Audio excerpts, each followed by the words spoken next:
መንገድ የለም በምትሉት ስፍራ ይመራችኋል። መስኪ መነሻ ሐሳባችን ነች። ለሷ ሪሊ መልእክት ስለሆነ አሁን ፋይናል ውጤት ላይ ስላለች ፋይናል የመጨረሻ ውጤት ማለት ነው።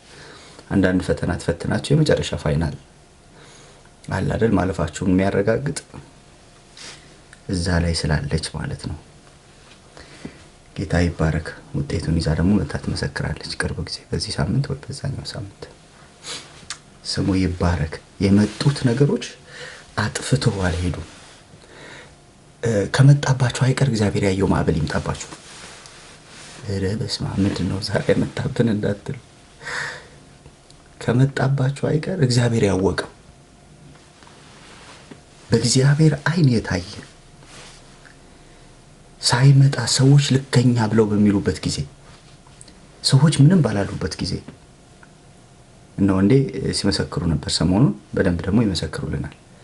ምንም በሌለ ጊዜ ባለቤቱ እንኳን በማያውቀው ጊዜ እግዚአብሔር አይቶ ማዕበል አለ ሲልህ አንተ እኮ ሰላም ነው፣ አየሩ ሰላም ነው፣ ልከኛ ነፋስ እየነፈሰ ነው፣ ነገሮች ሁሉ ሰላም ናቸው፣ ምንም ኮሽ ያለ ነገር የለም፣ የተፈጠረ ነገር የለም። ግን ያልኖርክባቸውን ነገሮች የሚያይ አምላክ፣ ከመጀመሪያ መጨረሻውን የሚያውቅ አምላክ። ሃሌሉያ። የታየ ማዕበል፣ በእግዚአብሔር የታየ ማዕበል፣ በእግዚአብሔር የታየ አውሎ ንፋስ፣ በእግዚአብሔር የታየ ነውጥ አያጠፋም። ሰርቶ ነው የሚሄደው። ሰርቶ ነው የሚሄደው። አስተካክሎ ነው የሚሄደው። ቀርጾ ነው የሚሄደው። ለክብር አብቅቶ ነው የሚሄደው። እውነት ነው። ሲመጣ ለጥፋት ነው የመጣው። ባያይልህ ኑሮ ለጥፋት ነው የመጣው። ባያውቅልህ ኑሮ ለጥፋት ነው የመጣው። አውራቂስ የተበሳጨ አይመስላችሁ? አንድ የተባለለት ሰው መካከል ላይ አለ። አንድ ማዶ ትደርሳለህ የተባለ ሰው መካከል ላይ አለ። የመጣው እኮ ሊያጠፋ ነው። አውራቂስን የሚያክል ማዕበል የመጣው ለጥፋት ነው። ብሩኬ ወዳጄ ከረጅም ጊዜ በኋላ ሳያየው ደስ ብሎኛል። ከረጅም ጊዜ በኋላ እየልከተል ነበር ሰባኪ ነገር። ሃሌሉያ። ያላየውን ገና እኮ ሰዎች ስለ ልከኛ ነፋስ እያወሩ በቃ አየሩ ተስማሚ ነው፣ ጥሩ ነው ብንሄድ ምናምን እያሉ እያወሩ ጳውሎስ እስረኛው ጳውሎስ ነገ ተከፍቶለት አየ። እናንተ ሰዎች አላቸው ማዕበል ያለው አላቸው። እግዚአብሔር ከባረከ ዓይናችሁን በመክፈት ይባርካችሁ። እስኪ አሜን በሉ በጌታ በኢየሱስ። ክለብ ሃውስ ያላችሁ ቅዱሳን፣ ቲክቶክ ላይ ያላችሁ ቅዱሳን ትታዩኛላችሁ። 69 ሰው በክለብ ሃውስ፣ 98 ሰው በዩቲዩብ የምናደርግ እንዴ። ቀጣይስ እሁድ ሶስቱንም እናደርጋለን። ዩቲዩብም ቲክቶክም ክለብ ሃውስም። ጌታ ይረዳናል። ይኸውላችሁ በደንብ ስሙን። እግዚአብሔር ከባረካችሁ ዓይናችሁን ይክፈተው። ተስማማላችሁ? ማዕበል መጥቶ ከማናወጡ በፊት፣ ወጀብ መጥቶ ህይወታችሁን ከማናወጡ በፊት የሰማይ አምላክ እግዚአብሔር ዓይናችሁን ከፍቶ የሚመጣውን ዘመን ያሳያችሁ። መጽሐፍ ቅዱስ የተባረኩ ሰዎች አሉ፣ የይሳኮር ልጆች የሚባሉ እስራኤል ምን ማድረግ እንዳለበት የሚያውቁ ዓይናቸው የተከፈቱ ሰዎች ነበሩ ይላቸዋል ጂሰስ። ዘመኑን የተረዱ፣ ዘመኑን የመረመሩ፣ ነገን የሚያውቁ፣ ፍጻሜን የሚያውቁ፣ የሚመጣውን ዘመን የሚያውቁ፣ እግዚአብሔር ሊያደርግ ያለውን ነገር ቀድሞ የሚረዱ፣ ለእስራኤል ደግሞ ምን ማድረግ እንዳለበት ገልጠው የሚያሳዩ የይሳኮር ልጆች ጥበበኞች ነበሩ ይላል። ዓይናቸው የተከፈቱ ሰዎች ነበሩ። ሃሌሉያ። ዛሬ አንድ ሰው ዓይን ይከፈታል፣ እርግጠኛ ነኝ። በቃ ምንም በሌለበት ይታየኛል ትላለህ። ይታየኛል የሆነ ነገር አየሁ ትላለህ። ምንድን ነው የምታየው? አየሁ። በቃ የሆነ ነገር ሲሆን አየሁ። ኢየሱስ ጌታ ነው። ነገን እግዚአብሔር ገለጠልህ ማለት ከጥፋት ታደገህ ማለት ነው።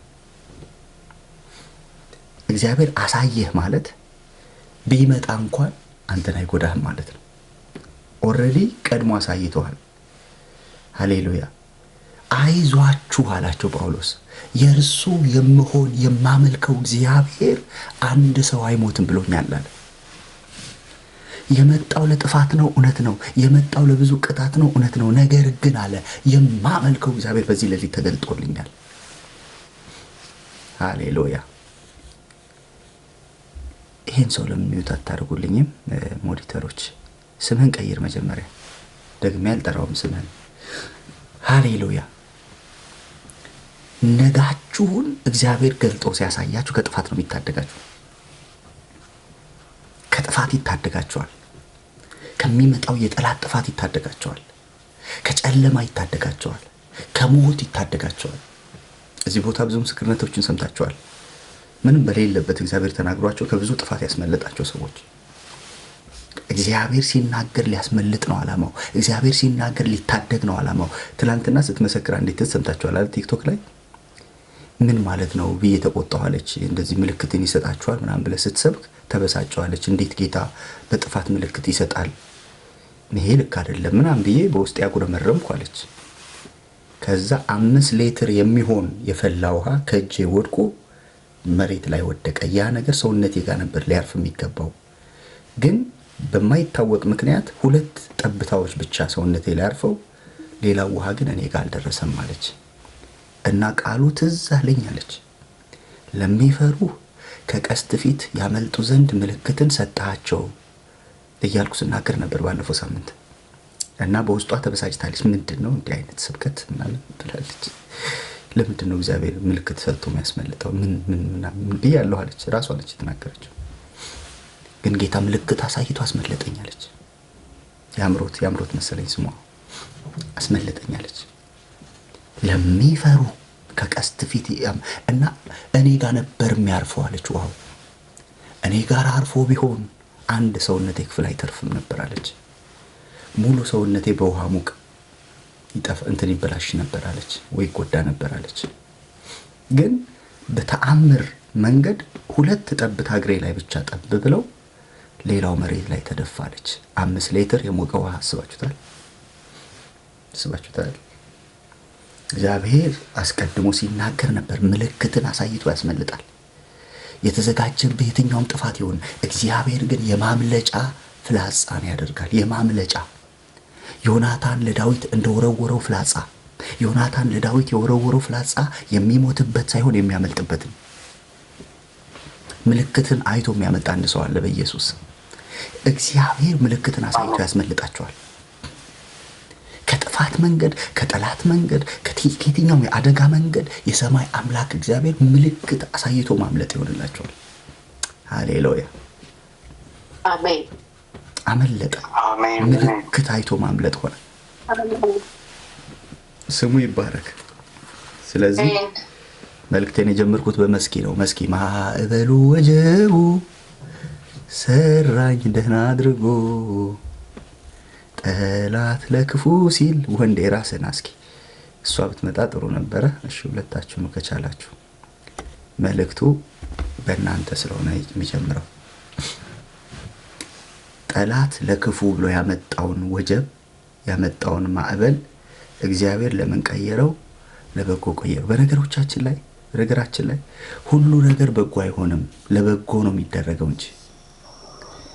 መስኪ እንዴት ነሽ? እግዚአብሔር ይመስገን ዳጊ። ሁሉ መልካም ነው፣ ሁሉ ደግ ነው፣ ሁሉ ሰላም፣ እግዚአብሔር ይመስገን። ሁሉ ለበጎ ነው። አሜን። ያ በህይወትሽ ላይ የመጡትን ማዕበሎች ሁሉ እግዚአብሔር ለመልካም ቀየራቸው። አሜን። መልካም ያልነበሩትን መልካም እኮ አልነበሩም። በእሳት ውስጥ ማለፍ መልካም አይደለም አይደል? እግዚአብሔር ግን ለመልካም ለወጠልሽ። አሜን። እነዛ ነገሮች ለአንቺ ለመንፈሳዊ ህይወት መጠንከር፣ ለአንቺ ወደ እግዚአብሔር መጠጋት፣ ለአንቺ የአይን መከፈት፣ ለአንቺ የበለጠ የእግዚአብሔር ፍቅር፣ ለአንቺ የበለጠ እግዚአብሔር በአንቺ ላይ በነገ ላይ ያለውን ዓላማ ትረጂ ዘንድ የሰማይ አምላክ እግዚአብሔር ነገርን ለበጎነት ቀየረልሽ። አሜን። በእሳት ውስጥ ታልፋለህ አለ። እሳቱ አያቃጥልህም፣ ነበልባሉ አይፈጅህም። ሃሌሉያ። ብዙዎችን የፈጀ እሳት እንዳይፈጅሽ፣ ብዙዎችን ያጠፋ እሳት እንዳያጠፋሽ እግዚአብሔር አብሮሽ ነበረ። አሜን። እውነት ነው። አሁን ኦልሬዲ ፋይናል ላይ ነሽ። አሁን ኦልሬዲ ሊያበቃ፣ አሁን ሊደመደም ጂሰስ ሊደመደም ነገር ሊያበቃ ነገር ሊጠቀለል እንደገና ለክብር እንደገና ለምስጋና። ይኸውልሽ እንደዚህ ነው የሚለው በእሳት ውስጥ ከገቡ በኋላ ናቡከደነጾር እንደዚህ አለ፣ 3 ሰዎች አልነበር እንዴ ጥለን የነበረው አለ እና ሲሉት 4 ሰዎች ይታዩኛል አለ። ሃሌሉያ። አብሯቸው እሳት ውስጥ የገባ 4ኛ አካል አለ አለ። አብሮ ወደ እሳት የገባ አብሮ የነሱን እንዳይቃጠሉ ያደረጋቸው የታደጋቸው 1/4 የሰው እጅ ያልሆነ ሌላ እጅ አብሮ ገብቷል አለ። ከዛም እንዳለ ተቀለስ እናንተ የልዑል ባሪያዎች ኑ ከእሳት ውጡ አላቸው። ወደ እሳት መግባት እንዳለ ሁሉ ከእሳት መውጣት አለ።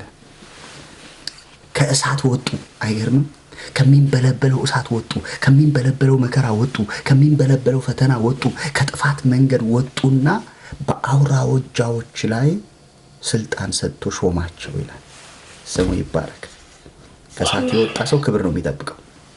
ከእሳት የወጣ ሰው ክብር ነው የሚጠብቀው። ከእሳት የወጣ ሰው ሹመት ነው የሚጠብቀው። ከእሳት የወጣ ሰው በረከት ነው የሚጠብቀው። ከእሳት የወጣ ሰው ሞገስ ነው የሚጠብቀው። የልዑል ባሪያዎች ተባሉ። የአምላካቸው የሚያድን ከእሳት አድኗቸዋል፣ ታድጓቸዋል ተባለ። ሃሌሉያ። ስለዚህ ጌታ ከአንቺ ጋር ነው። በነገር ሁሉ መከናወን ሁሉ ልሻል። ተባረኪ፣ ጸጋ ይብዛልሽ። አሜን። በጣም ተባረክ ዳጊ። ጌታ ባንተ በጣም በቃ እኔን ሰርቷል፣ ቤቴን ሰርቷል።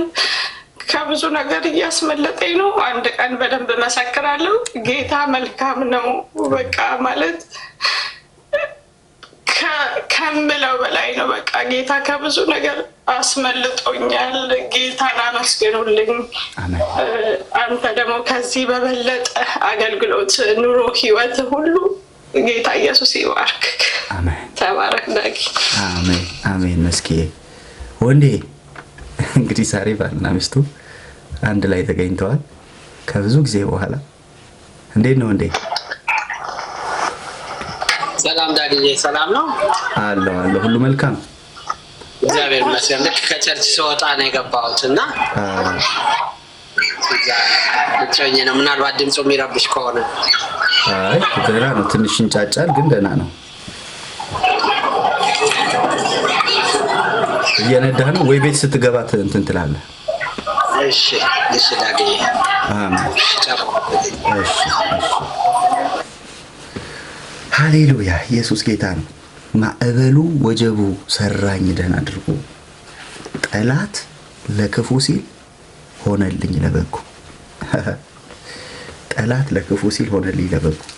የሚገርማችሁ ማካፍለው ሀሳብ ሌላ ነው፣ ግን የእሷ መልእክት ስለሆነ በእሷ መልእክት ተንተርሼ ነው እስካሁን ስናገር የነበረውን የተናገርኩትና አንዳንድ ፈተናዎች፣ አንዳንድ ማዕበሎች፣ አንዳንድ በህይወታችሁ ላይ የሚመጡ ነገሮች ህይወታችሁን ሰርተውት እንዲያልፉ ያደርጋቸዋል። ማዕበል በራሱ መልካም አይደለም፣ ፈተና በራሱ መልካም አይደለም፣ ግን እግዚአብሔር ለበጎ ይጠቀምበታል። የመጣው ለምሳሌ በደቀ መዛሙርት ወደ ማዶ ተሻገሩ ሲላቸው አልፈለጉም ብዙዎቹ አይደል? ሲሻገሩ ግን ንፋስ መጣ፣ ማዕበል መጣ፣ ከፊት ለፊት ንፋስ መጥቶ ታንኳይቱን ያስጨንቃት ነበር ይላል። ከዛ በኋላ ኢየሱስ መጥቶ ያንን ማዕበል ካስቆመላቸው በኋላ ምን አደረጉ ነው የሚለው? ተደነቁ ይልና ይሄ ማን ነው ማዕበልና ንፋስ የሚታዘዙለት ብለው ተገረሙ። አሁን አንድ ነገር ላሳያችሁ። ሰፈር ውስጥ የቀሩ ሰዎች አሉ ስለ ዳቦ ስለ አሳ መብዛት የሚመሰክሩ። አይገርምም? ይሄ ጌታ ምን አይነት ጌታ ነው? ዳቦ እኮ በዛ፣ አሳ እኮ በዛ እያሉ ይመሰክሩ የነበሩ መንደር ውስጥ ያሉ ሰዎች አሉ። እነ ጴጥሮስ ግን ምስክርነት ጨምረው ነው የተመለሱት። በምን? በማዕበል የመጣባቸው ማዕበል ምስክርነትን የጨመረላቸው። የመጣባቸው ንፋስ ስለሚያውቁት ጌታ የበለጠ እንዲያውቁ ነው ያደረጋቸው። የበለጠ ወደ ጌታ እንዲጠጉ ነው ያደረጋቸው። በማዕበል ውስጥ ክብር አዩ። በማዕበል ውስጥ መደነቅ አዩ። በማዕበል ውስጥ ይሄ ጌታ ማን ነው? ምንድን ነው? እንዴት ንፋስ የሚታዘዝለት ብለው ወደ መደነቅና ወደ መገረም ውስጥ ገቡ። ስለዚህ በህይወታችሁ ውስጥ የሚመጡ ፈተናዎች፣ የሚመጡ ማዕበሎች እግዚአብሔር በጎ እንኳን ባይሆኑ፣ አንዳንዶቹ ነገሮች በጎ አይደሉም። በተለይ በህይወታችሁ ላይ ሲያልፉ፣ በህይወታችሁ ላይ ሲመጡ፣ በህይወታችሁ ላይ ሆኖ ስታዩቸው በጎ አይደሉም። መሸጥ በጎ አይደለም። ወንድሞቹ ወስደው ወደ ባዕድ ሀገር ሲሸጡ በጎ አይደለም። ወንድሞች ሲፈርዱ በጎ አይደለም። በሆነ ነገር ለክፋት ሲጠቀሙ በጎ አይደለም። እነዚህ በጎ ያልሆኑትን ነገሮች ግን እግዚአብሔር ለበጎነት ይጠቀምባቸዋል። ለመልካምነት ይጠቀምባቸዋል። ቅድም ለታችን ጸልይ ነበር። ንፋስም መጥቷል በህይወቷ፣ ማዕበል መጥቷል በህይወቷ። ከ3 ወር በፊት ይመስለኛል ገና ምንም እሷ ሳታውቀው እግዚአብሔር በፊትሽ ማዕበል አለ ይላት ነበር። ምንም እኮ አላወቀችም እሷ። በዛ ማዕበል ውስጥ አሳልፎ እግዚአብሔር ግን ለበጎ ነገሩን ሰራው። ነገሩን ለክብር ቀየረው። ነገሩን ለመጠጋት ቀየረው። እሷን ብቻ እንዳይመስላችሁ ወንዴን ቤት አስውሎ በቃ አሁን ረዳት ሰባኪ እኔ በቃ የሆነ ቦታ ተነስቼ ሲሄድ ወንዴን ነው የምተካው። እግዚአብሔር ነገርን ለመልካም ቀየረው። ነገሮችን ለበጎ ቀየራቸው። አመጣጣቸው በጎ አይደለም ብያቸዋለሁ። በቃ ሲመጣ ሰይጣን ዓላማው ሊገድል፣ ሊያርድ፣ ሊያጠፋ እንጂ ለሌላ ለምንም አይመጣም። ወደ ህይወታችሁ ጠላት ይዞት የሚመጣው ፈተና ለጥፋት ነው። ነገር ግን አምላክ ስላለህ አንተ የመጣውን ፈተና ለበጎነት ይለውጠዋል፣ ለመልካምነት ይለውጠዋል። የበለጠ እግዚአብሔር እንድታውቅበት፣ የበለጠ ወደ እግዚአብሔር እንድትጠጋ፣ የበለጠ እንድትጸልይ፣ የበለጠ እንድትጾም፣ የበለጠ አምላክን እንድትፈልግ አድርገው ሰርተው ያልፋሉ። ከዛ ምስጋና ይዘህ ትመጣለህ። አንተ ምስጋናዬን፣ አንተ ምስጋና እያመሰገንክ ትመጣለህ፣ እያሸበሸብክ ትመጣለህ። አለኝ የምለው ትላለህ። ይብላችሁ ባለፈው ሳምንት ሐሙስ ዕለት ከዛ በፊት እሁድ የዛሬ ሳምንት አንድ የጀመርነው እንትን ነበር። ነፍሴ አምላኬ አምላኬ ወደ አንተ ነፍሴ ትገሰግሳለች የሚል ዳዊትን በእግዚአብሔር ቤት እንዲዘልቅ ካደረገው ሚስጥር አንዱ በየዕለቱ በሚያጋጥሙት ነገሮች ላይ የህይወት ምስክርነት አለ። ዳዊትን እና ሳኦልን የሚለያቸው ይሄ ነው። በየቀኑ አሁን ምሳሌ ልስጣችሁ። ጎልያድ ከፊት መጣ አይደል? ለዳዊትም ለእስራኤልም ተግዳሮት ነው ጎልያድ። ዳዊት ምንድን ነው ያለው? በተገዳደርከው በእስራኤል አምላክ ስም እመጣብሃለሁ አለው። ዛሬ አንተን ካንገትህ እጥላለሁ አለው። ኧረ አንተ ልጅ ነህ ብላቴና ነህ አትችልም ሲሉት ምንድን ነው ያለው? ትላንትና ከድብ ያስጣለኝ እግዚአብሔር። አየህ፣ በትላንትና ህይወቱ እግዚአብሔር አስጥሎታል። በዛሬ ህይወቱ ጎልያድ አለ፣ ከጎልያድ እጅ ያስጥለዋል። በነገ ህይወቱ ሳኦል አለ፣ ከሳኦል እጅ ያስጥለዋል። ህይወቱ በትላንትና ምስክርነት አለ፣ በዛሬ ምስክርነት አለ፣ በነገ ምስክርነት አለ። በህይወቱ ዘመን ስለ እግዚአብሔር የሚያወራው ነገር እየተጨመረለት ነው የሚሄደው። ፈተናዎች ይመጣሉ፣ እግዚአብሔር ድል ይሰጠዋል። ተግዳሮቶች ይመጣሉ፣ እግዚአብሔር ድል ይሰጠዋል። ሁልጊዜ ከእግዚአብሔር ጋር በክብር ሆኖ እንዲያልፍ አደረገው። አንዳንድ ተግዳሮቶች መጥተው ምስክርነት ጨምሮላችሁ ነው የሚሄዱት። የመጡት ግን ለመልካም አይደለም። አመጣጣቸው መልካም አይደለም። ጠላት ያምጣው፣ ሰው ያምጣው፣ ክፉ ያምጣው፣ አንተ ራስህ ያምጣው፣ በተለያዩ መንገዶች ሊመጡ ይችላሉ። እግዚአብሔርን ለሚወዱ ግን ተያይዞ ነገር ሁሉ ለበጎ ይሰራላቸዋል። እግዚአብሔር አያይዞ ነገርህን ለክብር ይቀይረዋል። ሃሌሉያ። ስለዚህ ሁሉ ነገር በጎ አይደለም። እግዚአብሔርን ለሚወዱ ግን ለበጎ ይቀየርላቸዋል። በጎ ያልሆነውን እግዚአብሔር ለበጎ። በሽታ በጎ አይደለም። ጌታ ይገስጸው። እንድትፈወሱ እንድንፈወስ ነው መጸለይ ያለብን። ማጣት፣ ድህነት፣ ችግሮች ምናምን በጎ አይደሉም። ጦርነት፣ ሰላም ማጣት በጎ አይደሉም። እግዚአብሔር ግን ይጠቀምበታል ለበጎነት፣ ለመልካምነት ይጠቀምበታል፣ ለበጎነት ይጠቀምበታል። ጌታ ይባረክ። ስለዚህ በብዙ ፈተና ውስጥ ያላችሁ ህይወታችሁ ማዕበል እያንገዳገደው ያለ ሌላ መደነቅ ሊሆንላችሁ ነው። ይሄ ማን ነው ልትሉ፣ ይሄ ማን ነው ንፋስ የሚታዘዝለት፣ ማዕበል የሚታዘዝለት ይሄ ጌታ ማን ነው እንድትሉ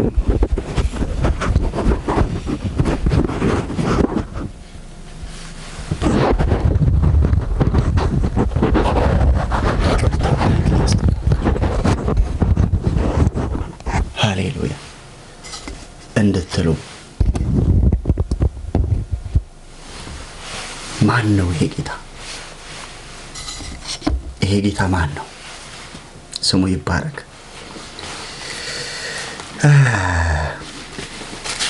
ይህን ካልኩ ወደ ዛሬ ሀሳቤ ሲሄድ በጣም አጭር ሀሳብ ነው፣ ግን ጸሎት ላይ ማተኮር ፈልጋለሁ። ጌታ በረዳኝ መጠን አንድ ሀሳብ ብቻ ነው የምናገረው። እግዚአብሔር የሌለባቸውን ምስክርነቶች ጌታ ከህይወታችሁ ገለል ያደርጋቸዋል። እንደ ርዕስ እንጸልያለን። መዓዛ ይኸው ቃል እያወጣሁ እኮ ነው፣ የጸለይኩ ነው። ቃል በሽታ ይነቀል እያልኩ ነው። ማዕበል ነው ይነቀል እያልኩ ነው። እሺ መዓዛ እግዚአብሔር ለበጎ ይቀይረዋል እያልኩኝ ይፈውስና አዳኜ ኢየሱስ እንድንል እንድንዘምር ያደርገናል። ሃሌሉያ! ስሙ ይባረክ፣ ስሙ ይባረክ፣ ስሙ ይባረክ፣ ስሙ ይባረክ።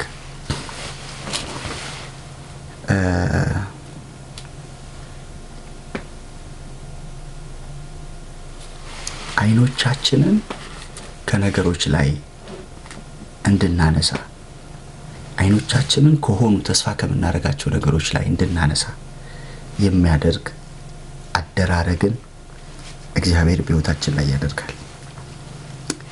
ሁለት ሀሳብ፣ አንድ ከአዲስ ኪዳን ቃል፣ አንድ ከብሉይ ኪዳን፣ ሁለት ሀሳቦችን አነሳለሁ። ሁሌ እንደምናደርገው ከሁለት ቦታዎች ላይ ቃሎችን አነሳለሁኝ ሀሳቤን ከገለጠልኝ። እንደዚህ ይላል ዘፍጥረት 14:21 ላይ የሰዶም ንጉስም አብራምን ሰዎቹን ስጠኝ፣ ከብቱን ግን ለአንተ ውሰድ አለው።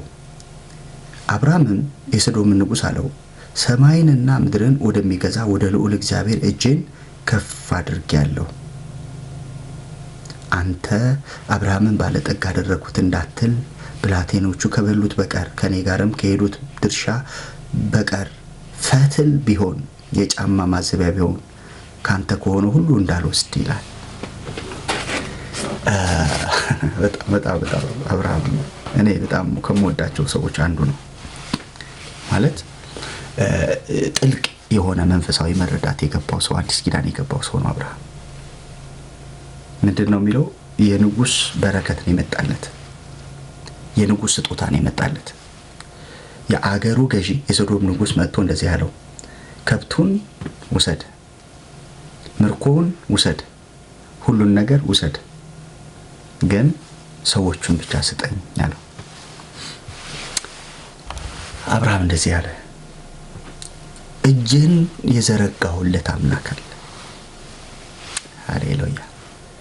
ባለፈው ጊዜ እንዳልኳችሁ አንድ የሰማነው አንድ የጀመርነው መልእክት አለ አይደል? አምላኬ አምላኬ ወደ አንተ ገሰግሳለሁ የሚል ውጣ ሲለኝ ወዴት ሳልል የወጣሁለት አምላክ አለ። ግራ ቀኝ ሳልል እሺ ብዬ የታዘዝኩለት አምላክ አለ። ነገ ብከስር ነገ የሆነ ነገር ቢደርስብኝስ ብዬ እቤቴ ያልቀረሁለት ለሰማሁት ድምፅ ታዝዤ የወጣሁለት አምላክ አለ። ስለዚህ ሲባርከኝ በራሱ መንገድ እንጂ የሚባርከኝ ከጀርባው እግዚአብሔር በማይታይበት በረከት አይባርከኝም አለ። ምን አይነት የተባረከ ሰው ነው! እምቢ እያለ ያለው እኮ በረከት እኮ ነው። እምቢ እያለ ያለው እኮ ስጦታ ነው። እምቢ እያለ ያለው እኮ ሀብት ነው፣ የንጉስ ሀብት፣ ከንጉስ ዘንድ የተሰጠ ገጸ በረከት፣ በምርኮ የተገኘ ሀብት። አብርሃም ኖ አልሸማም። እንኳንስ እሱ ጫማዬ ቢበጠስብኝ፣ የጫማዬ ማሰሪያ ቢበጠስብኝ ፈትል ካንተ አልወስድም። ምን አይነት መጨከን ነው! ሃሌሉያ! እንዴት አይነት ነገር ቢገባው ነው? ምን አይነት መንፈሳዊ ሰው ቢሆን ነው? ምን አለበት እኮ ነው የምንለው። ለጌታ ቤት ስራ ከሆነ ብለን እኮ ብዙ መንፈሳዊ ትርጓሜ ልንሰጣቸው የምንችላቸው ነገሮች ናቸው። አሁንማ ስራትስ ቢያወጣ ሰይጣን እምቢ እንለዋለን? በምን እንለየዋለን? አብርሃም ከሰዶም ንጉስ ለመሰለ ከሰዶም ንጉስ ጀርባ ያለው ኃጢአት ነው። ከሰዶም ንጉስ ጀርባ ያለው አመጽ ነው። ከሰዶም ንጉስ ጀርባ ያለው ዲንና እሳት ነው። ከተማዋ ልትቃጠል ተዘጋጅታለች። አብርሃም በመንፈስ ያየው ያንን ነው። ሲያየው ከሰውየው ጀርባ እግዚአብሔር አይታይም። ከሰዶም ንጉስ ጀርባ ሰጪው እግዚአብሔር አይታይም። አንዳንድ ስጦታዎች ጀርባ እግዚአብሔር ላይኖርባቸው ይችላል። ለዚህ ነው ዳዊት ሲናገር እንደዚህ ያለ፣ አይኖቼን ወደ ተራሮች አነሳሁ አለና ረዳቴ ከወዴት ይምጣ አለ። ከወዴት ይምጣ? እነዛ ተራሮች ረድተው ቢሆን ኖሮ፣ እነዛ ተራሮች አግዘው ቢሆን ኖሮ፣ ምናልባት በሄድክበት ስፍራ፣ ምናልባት በቆምክበት ስፍራ፣ ምናልባት በወጣህበት በገባህበት ስፍራ ሁሉ እንደዚህ ይላሉ፣ እገሌን አያችሁት? አዎ እኔ እኮ ነኝ እዚህ ያደረስኩት ይላሉ። እና ድፍረት አይኖራችሁም ጌታ እንዲህ ያደረገልኝ ለማለት።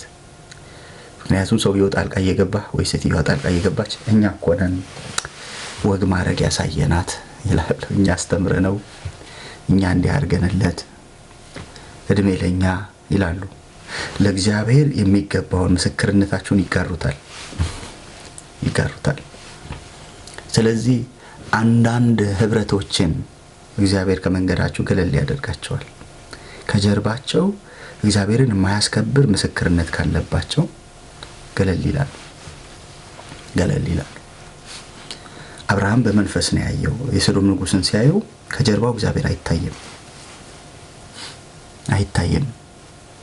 ዛሬ እንደው ባትስማሙም ከጀርባው እግዚአብሔር የሌለበት የትኛውም ነገር በጌታ በኢየሱስ ስም ገለል ይላል። እግዚአብሔርን የማያሳይ፣ እግዚአብሔር የማይደምቅበት፣ እግዚአብሔር የማይከብርበት ጥቂት ነገር አድርጎላችሁ ህይወታችሁን ሊቆጣጠር የሚፈልግ የህይወታችሁ ሪሞት ሊሆን የሚፈልግ በጌታ በኢየሱስ ክርስቶስ ስም ገለል ይላል። ይስማማ ሰው አለ? አሜን አሜን አሜን። ጥቂት ነገር አድርጎ አሜን። ጥቂት ነገር ሰጥቶ በህይወታችሁ፣ ጥቂት ጸሎት ጸልዮ በህይወታችሁ፣ ጥቂት ነገር አድርጎ በህይወታችሁ የእናንተ ህይወት የበላይ ተቆጣጣሪ ሊሆን የሚፈልግ ተራራ ሊሆን የሚፈልግ አየህ፣ ዳዊትን ሜልኮልን ሰጠውና ሳኦል ሊቆጣጠረው ፈለገ። ትዝ ይላችኋል? አንኩስ የሚባለው ንጉስ የሚኖርበትን ጺቅላቅ የምትባል ከተማ ሰጠና በልቡ ግን ለራሴ ጠባቂ አደርገዋለሁ ከጌታው ጋር ተጣልቷልና ብሎ አሰበ ይላል። አንዳንድ ሰው ሲያደርግልህ ብቻ አይደለም ለምንድን ነው ያደረገልህ? አየህ፣ ዳዊት ለጊዜው ያስፈልገዋል፣ መኖሪያ ያስፈልገዋል፣ ጥገኝነት ያስፈልገዋል። ሳኦል እዚህ ጋር ያሳደደው ነው። የሚሄድበት ቦታ የለም፣ የሚያርፍበት ቦታ የለም፣ ጨንቆታል፣ በብዙ መከራ ውስጥ እያለፈ ነው። ስለዚህ ለጊዜው ያለው አማራጭ ወደ አንኩስ ንጉስ ሄዶ የሚኖርበትን ስፍራ ጠየቀው፣ ቤተሰቦቹ የሚያስተጋበት ስፍራ ጠየቀው፣ የሚያርፍበትን ቦታ ሰጠው፣ ከተማ ሰጠው፣ ጺቅላቅ የምትባል ከተማ ሰጠው። አንኩስ የሚባለው ንጉስ ግን በልቡ ምን ብሎ አሰበ ይላል? ለወደፊት ጋርድ አደርገዋለሁ ብሎ አሰበ። ለምን? እንዳይመለስ ከጌታው ጋር ተጣልቷል። እዚህ ደግሞ የመኖር ዋስትናው እኔ ነኝ። ስለዚህ ትንሽ ነገር እየሰጠው የእድሜ ልክ ጠባቂ አደርገዋለሁ ብሎ አሰበ ይላል።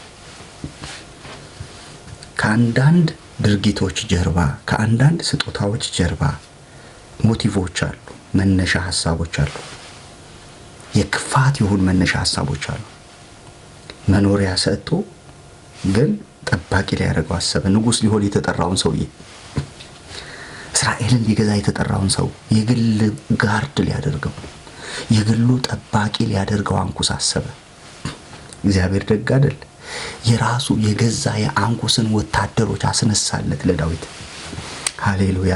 እንዲህ አሉ፣ እነዚህ ዕብራውያን እዚህ ምን ይሰራሉ አሉት። ጂሰስ! አሜን አሜን አሜን አሜን። ምን ይሰራሉ እነዚህ ዕብራውያን? ይሄ አታውቅም እንዴ? ጎልያድን እኮ የጣለ ነው አሉት። ከጌታው ጋር በምን የሚታረቅ ይመስልሃል? የእኛን አንገት ቆርጦ በማቅረብ አይደል እንዴ? እነሱ ወደ ሰልፍ የሚወጡ ከሆነ እኛ እንወጣም፣ ስለዚህ እንዲመለሱ አድርጋሉት። ዳዊትን ጠራው። ዳዊት አለው፣ አቤት፣ እኔ ወድጃለሁ፣ ክፉ ነገር እስካሁን አላገኘሁብህም፣ አለቆቼ ግን አልወደዱህም፣ ስለዚህ ተመለስ ሲለው ሃሌሉያ እያለ ዳዊት ወደ መንገዱ። እግዚአብሔር ከማይታይባቸው አንኩሶች ይጠብቃቸዋል። ይስማማ ሰው አለ? አሜን። እግዚአብሔር ከሌለባቸው አንኩሶች ስጦታ ሰጥቶ እግዚአብሔር ካየልህ አውርዶ የግል የሆነ ነገር ሊያደርግ የሚፈልግ ኢየሱስ የእግዚአብሔር ልጅ ዳዊትን የግል ጠባቂ ሊያደርገው አሰበ ይላል። ንግስና የታሰበለት ሰው፣ አክሊል የተዘጋጀለት ሰው፣ ባሪያዬ ዳዊትን አገኘሁት፣ ቅዱስ ቅባት ቀባሁት፣ በሕዝቤ ላይ ይሰለጥናል ተብሎ የተነገረለትን ሰው አንኩስ የግል ጠባቂው ሊያደርገው አሰበ። ምን አድርጎ? ስጦታ ሰጥቶ። ምን አይነት ስጦታ? የሚኖርበትን ስፍራ ሰጥቶ።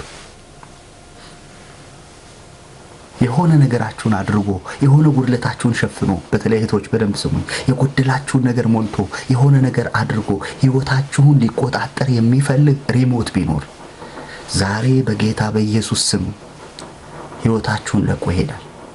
ብትስማሙ ባትስማሙ። አሜን አሜን አሜን። ያ የእናንተ የህይወታችሁ ጌታ እግዚአብሔር፣ የእናንተ የህይወታችሁ የበላይ ተጠሪ እግዚአብሔር፣ የእናንተ የነጋችሁ ምስክር እግዚአብሔር ነው። በሆነ ሰው እጅ ላይ የለም፣ በሆነ ተራራ እጅ ላይ የለም፣ በሆነ አለቃ እጅ ላይ የለም። እንደው በጣም እንኳን መልካም መስሎ ቢመጣ እግዚአብሔር አይናችሁን ይከፍታል። ከማን ምን ማድረግ እንዳለባችሁ እግዚአብሔር ያሳያችኋል። ንጉስ እኮ ነው የሰዶም ንጉስ እኮ ነው። በንግስና እኮ አብርሃምን ይበልጠዋል። ተቀበል ሲለው ኖ አለው። ካንተ አልቀበልም። ሌላው ቢቀር አለው የጫማ ማሰሪያ ፈትል ቢሆን አንዳች ነገር አልቀበልም። እንዴ ምን ችግር አለው? ምንድነው ችግሩ ሲለው አብርሃምን ባለጠጋ አደረኩት እንዳትል። ይኸውላችሁ ምን እያለው መሰላችሁ? እግዚአብሔር ነገ ባለጠጋ አደርጋለሁ ብሎኛል። ጌታ እንደሚያበለጥገኝ አውቃለሁ። ጌታ እንደሚባርከኝ አውቃለሁ። ጌታ እንደሚያሰፋኝ አውቃለሁ። ያኔ ኋላ እየተከተልክ አብርሃምን ባለጠጋ አደረኩት እንደምትል አውቃለሁ። ስለዚህ ካንተ አንዳችን ነገር አልሻማ። ከጀርባቸው እግዚአብሔር ማይታይባቸው እንዲህ ያደረኩት እኮ እኔ ነኝ ከሚሉ፣ ለዚህ ያደረስኩት እኮ እኔ ነኝ ከሚሉ ከየትኛውም በዙሪያችሁ ካሉ ሰዎች እግዚአብሔር ይታደጋቸዋል። ይህን ቃል ሰምታችኋልና ይህን ቃል ስናገር ለእናንተ ብቻ አይደለም ለእኔ ነው። እግዚአብሔር የማይታይበት የህይወቴ ሪሞት ሊሆን የሚፈልግ ማንኛውም ነገር ካለ በጌታ በኢየሱስ ስም ዛሬ ይቆማል። አሜን። በጌታ በኢየሱስ ነፃነታችሁን የሚጋፋ የህይወታችሁን ነፃነት የሚጋፋ አድርጎላችሁ ሰጥቷችሁ የሆነ ስፍራ ሰጥቷችሁ የሆነ ቦታ ሰጥቷችሁ የሆነ አገልግሎት ሰጥቷችሁ ግን ህይወታችሁን ሊቆጣጠር የሚፈልግ ሪሞት ሲፈልግ የሚያበራችሁ ሲፈልግ የሚያጠፋችሁ ሲፈልግ ብላ አሁን ተነስ አሁን ተቀመጥ አሁን ሄድ አሁን እንዲህ አድርግ ከሚል ሰንሰለት ከሚሆን ልትሄዱ ስትፈልጉ ሰንሰለቱን ስቦ ወደ ኋላ ከሚጎትት የህይወታችሁን ነገር ሊቆጣጠር ከሚፈልግ ከየትኛውም ሰንሰለት በጌታ በኢየሱስ ክርስቶስ ማምለጥ ይሆንላችኋል። አሜን ሃሌሉያ። ይሁላችሁ በክፉ ብቻ አይደለም በመልካም ብያችኋለሁ፣ በስጦታ ብያችኋለሁ። የሆነ ነገር ገዝቶልህ የሆነ ነገር አድርጎልህ ከዛ በኋላ የህይወትህ ባለቤት ሊሆን ሲፈልግ ኖ ብራዘር እኔ ባለቤት አለ። ሃሌሉያ። ባለቤት ማን ነው? ባለቤት ሲባል ሰማይና ምድርን የሰራ እጄን የዘረጋሁለት አለ። ልቀበል እጄን ወደ ላይ ዘርግቻለሁ። እጄን ወደ ሰማይ አምላክ ዘርግቻለሁ። ሊባርከኝ ወደሚችል ወደ እግዚአብሔር እጆቼን አንስቻለሁ። ሃሌሉያ። ፈትል ቢሆን ካንተ አንዳች አልወስድም። ፈትል ቢሆን እንደው በቲክቶክ ቋንቋ እናውራ ቢሆን እንዲባል አበባ ቢሆን ማለት ነው። በቲክቶክ ቋንቋ ነው ያወራሁት። በክለብ ሃውስ ልብ ነው። አበባ ቢሆን ካንተ አንዳችን ነገር አልወስድም። ለምን ካለ ከጀርባ እግዚአብሔር የለም። አሜን። ከጀርባ እግዚአብሔር ስለማይታይ ካንተ ጀርባ እግዚአብሔር ስለማይገለጥ ካንተ የሆነ አንዳችን ነገር አልወስድም ማለት። ኢየሱስ ጌታ ነው። ኢየሱስ ጌታ ነው። ስለዚህ እንደዚህ አይነት እንትኖች አይኖሩም። የህይወታችን ባለቤት እግዚአብሔር ብቻ ይሆናል። አንዳንድ ጌም ሲጫወቱ አይታችኋል። ያው እናየለ አልፎ አልፎ ልንገባ ስንልም ልንወጣ ስንልም እናያለንና ሲጫወቱ ጌም አንዳንድ ሰጪዎች አሉ፣ ጊፍተሮች አሉ። ከዛ በኋላ እንትን ቅጣው ይላሉ። የሚያዙት ሰጪዎቹ ናቸው። እዚህ ጋር የሚጫወተው ሰውዬ ቁጭ ያለው ሰውዬ ሰሚ ነው፣ ታዛዥ ነው። እና ሪሞቱን ኦሬዲ ሰጥቷቸዋል ሰጪዎቹ። አንበሳ ይሰጡትና ቁጭ ብለው እንትናን አስወጣው ይሉታል። እንትን ዘዘው እንትን ቅጣው እንትን በለው ምናምን ይላል። እምቢ እንዳይል ክበሩልኝ ብሎ ተቀብሏል። ከዛ ያው የሚሉትን ማድረግ ይሆናል ማለት እንደው በደንብ ቀለል ባለ በጣም በትንሹ ልግለጠው ይሄን የህይወታችሁን ምዕራፍ ሊቆጣጠሩ የሚፈልጉ የሆነ ነገር አድርገው እንደው ላስተልቀው ቤት ሰጥተው መኪና ሰጥተው የአገልግሎት ደጅ ከፍተው ሁሉ ነገር አድርገው አመቻችተው ከዛ በኋላ እኛንም ባለቤቱ ሲሉ ነው አለ አብርሃም እኔማ እጄን የዘረጋሁለት አለ። ሃሌሉያ። እጄን የዘረጋሁለት አምላክ አለ። የምታዘዝለት አምላክ አለ። የምሰማው አምላክ አለ።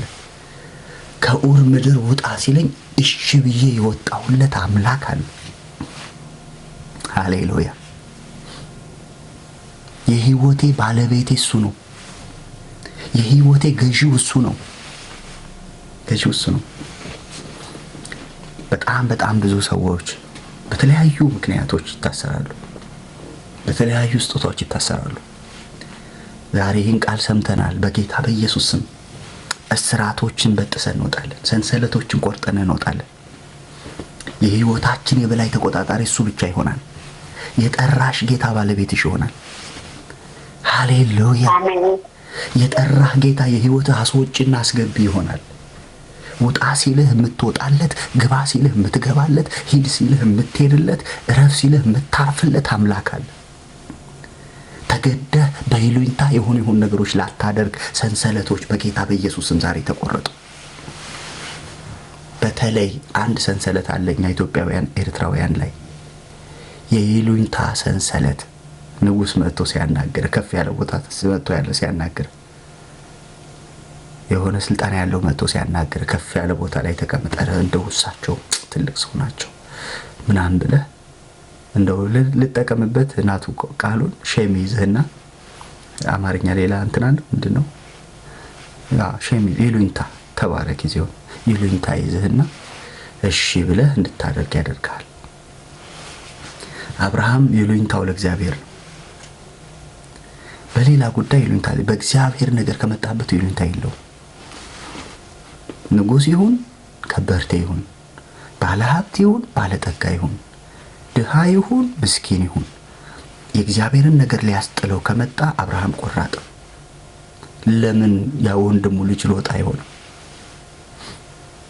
ለምን ሚስቱ ሳራ አትሆንም? ለእግዚአብሔር ነገር ቆራጥ።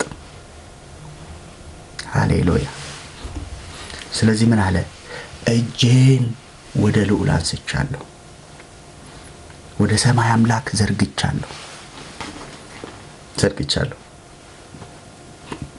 እነዛ ብላቴኖች ትዝ ይላቸዋል። ንጉስ ከክብሩ ወርዶ ለመናቸው ይላል። ለመናቸው፣ እባካችሁ ስገዱ አላቸው። እናንተ ብቻ እኮ አይደላችሁም፣ ይኸው ወገኖች አሕዛብ በልዩ ልዩ ቋንቋ የሚናገሩ ይሄ ሁሉ ህዝብ እኮ ሰግዷል። ስለዚህ እናንተም ብትሰግዱ ምን አለበት? አስባችሁታል? ከዙፋኑ ወርዶ ዓለምን ይገዛ የነበረ ንጉስ ናቡከደነጾር ብላቴኖቹን ሲያናግራቸው ሼም አያሲዝም፣ ይሉኝታ አያሲዝም። እንግዲህ ንጉስን የሚያክል መጥቶ እንዲህ ካለ እንግዲህ ምን ይደረግ? እኛ ጌታን እናምነዋለን በልባችን፣ ግን ደግሞ እየጠየቀን ያለው ንጉስ ነው። ደግሞ ቃሉ ለንጉስም ተገዙ ይላል ምናምን ብለው ጥቅስ ጠቅሰው እሺ እንግዲህ ካልክ ማለት ይችሉ ነበር። ንጉስ ሆይ አሉት፣ እናከብርሃለን፣ በዚህ ጉዳይ ግን ሁለተኛ እንዳትመጣብን። ሃሌሉያ። እኛ እንሰግድለታለን፣ በሌሎች ነገሮች ታዛዦች ነን። የሆነ ደባ ፈጽመን በአንተ ንግስና ላይ አንነሳም። አመጽ ውስጥ አታገኘንም፣ ክፋት ውስጥ አታገኘንም። ግን ከአምላካችሁ በቀር ስገዱ የምትለውን ግን አንቀበልም። የምንሰግድለት ያወቅነው አምላክ፣ የልጅነታችን አምላክ አለ፣ ለእርሱ ብቻ እንሰግዳለን አሉ። እምቢ እኮ ካላችሁ ቅጣት አለ አላቸው። ያ ይለምናቸው የነበረ ሰው ተቆጣ። ያባካችሁ ሲላቸው የነበረ ሰው ፊቱን ቀየረ። አየህ፣ በልመና ይመጣል፣ እምቢ ካልክ በቁጣ ይመጣል። እነሱ ግን ስፍራቸውን አልለቀቁም። አሁንም ንጉስ ሆይ የወደድከውን አድርግ፣ ከአምላካችን ከእግዚአብሔር በቀር ለማንም አንሰግድም። ይኸው ሐጌ ጽፎልናል። ንጉስ ሆይ እርሱ ባያድነን አማልክትህን እንዳናመልክ ላቆምከውም ለወርቁ ምስል እንዳንሰግድ እወቅ የሚሉት ለንጉስ እኮ ነው። ይሉኝታ ሊያስይዛቸው ለመጣው ንጉስ በብዙ ማዕረግ፣ በብዙ ስልጣን፣ በብዙ ክብር የሚበልጣቸውን ንጉስ እወቅ አሉት። አንሰግድም። የምንሰግድለት አለ። እግዚአብሔር አላስችል ብሎት አትስገድ የሚለውን ህግ ፊተኛ ነው ያደረገው።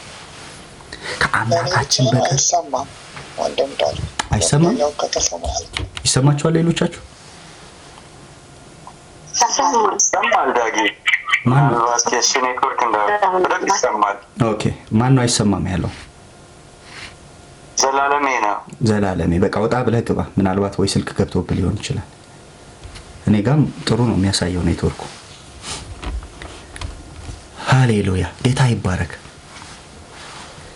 ስለዚህ በተለያየ አይነት መንገድ መጣባቸው ሊያስጥላቸው፣ የያዙትን እምነት ሊያስጥላቸው፣ ሊያሰግዳቸው በሚችልበት መንገድ ሁሉ መጣ። የነሱ መረዳት ግን አንድ ነው። አምላካችንን ሰግደናል፣ ለሌላ ነገር አንሰግድም የሚል ለአምላካችን ተንበርክከናል፣ ለሌላ ነገር አንንበረከክም የሚል እምቢ እኮ ብትሉ ቅጣት አለ፣ እንቀበላለን በጸጋ የመጣውን ቅጣት በጸጋ እንቀበላለን።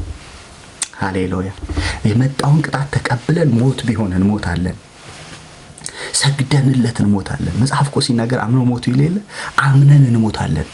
ለአምላካችን ሰግደን እንሞታለን፣ ለክብር ሰግደን እንሞታለን። እጃችንን ለዘረጋንለት ጌታ እንደዘረጋን እናልፋለን። ላቆምከው ምስል ግን አንሰግድም አሉ። ሃሌሉያ ስሙ ይባረክ። ጨክነው አለፉ፣ ጨክነው ገቡ፣ እሳት ላይ ጨክነው ተጣሉ።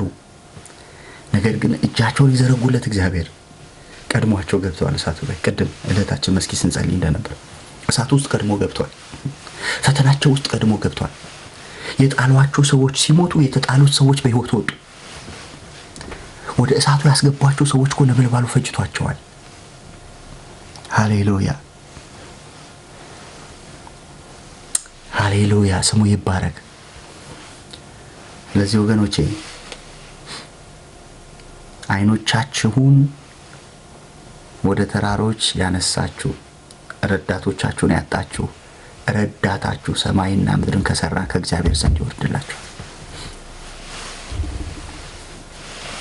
የሆኑ አንኩሶች መጥተው የሕይወታችሁ ባለቤት ሊሆኑ ሲሉ እመኑኝ ከዚህ ቀን ጀምሮ ስልካቸውን አያነሱላችሁ።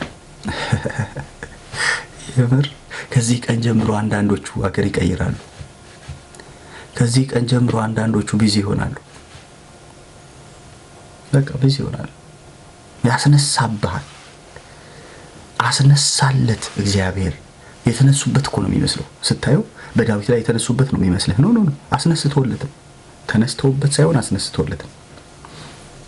ወደማይፈልገው ጦርነት ወደ ወንድሙ ውጊያ እንዳይገባ ሊታደገው እግዚአብሔር የገዛ የአንኩስን ወታደሮች አስነሳና እግዚአብሔር እንዴት ከሁለት ነገር ነው ያዳነው።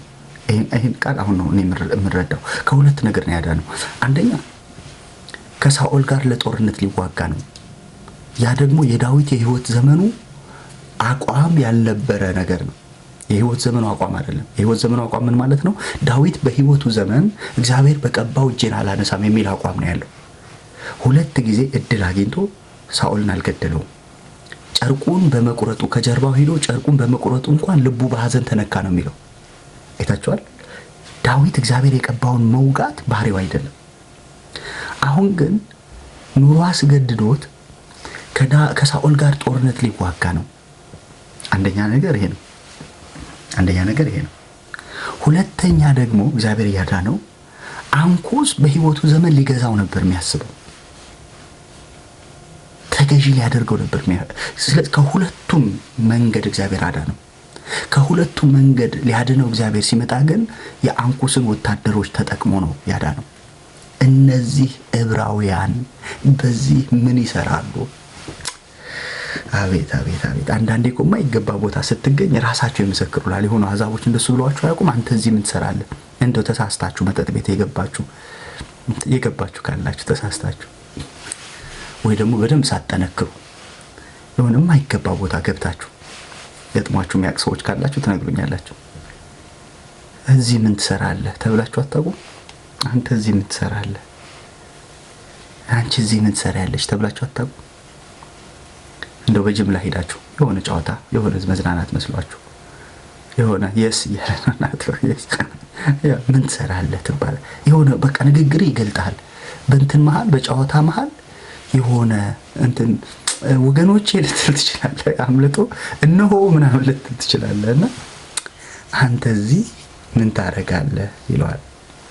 እነዚህ ዕብራውያን አሉ ምን ያደርጋሉ? አይ ዕብራዊነታቸውን ሳይለቁ ምንም አንኩስ ቦታ ቢሰጣቸው፣ ምንም አንኩስ እድል ቢሰጣቸው፣ ምንም አንኩስ የመኖሪያ ስፍራ ቢሰጣቸው ዕብራዊነታቸውን አልለቀቁም። ሃሌሉያ።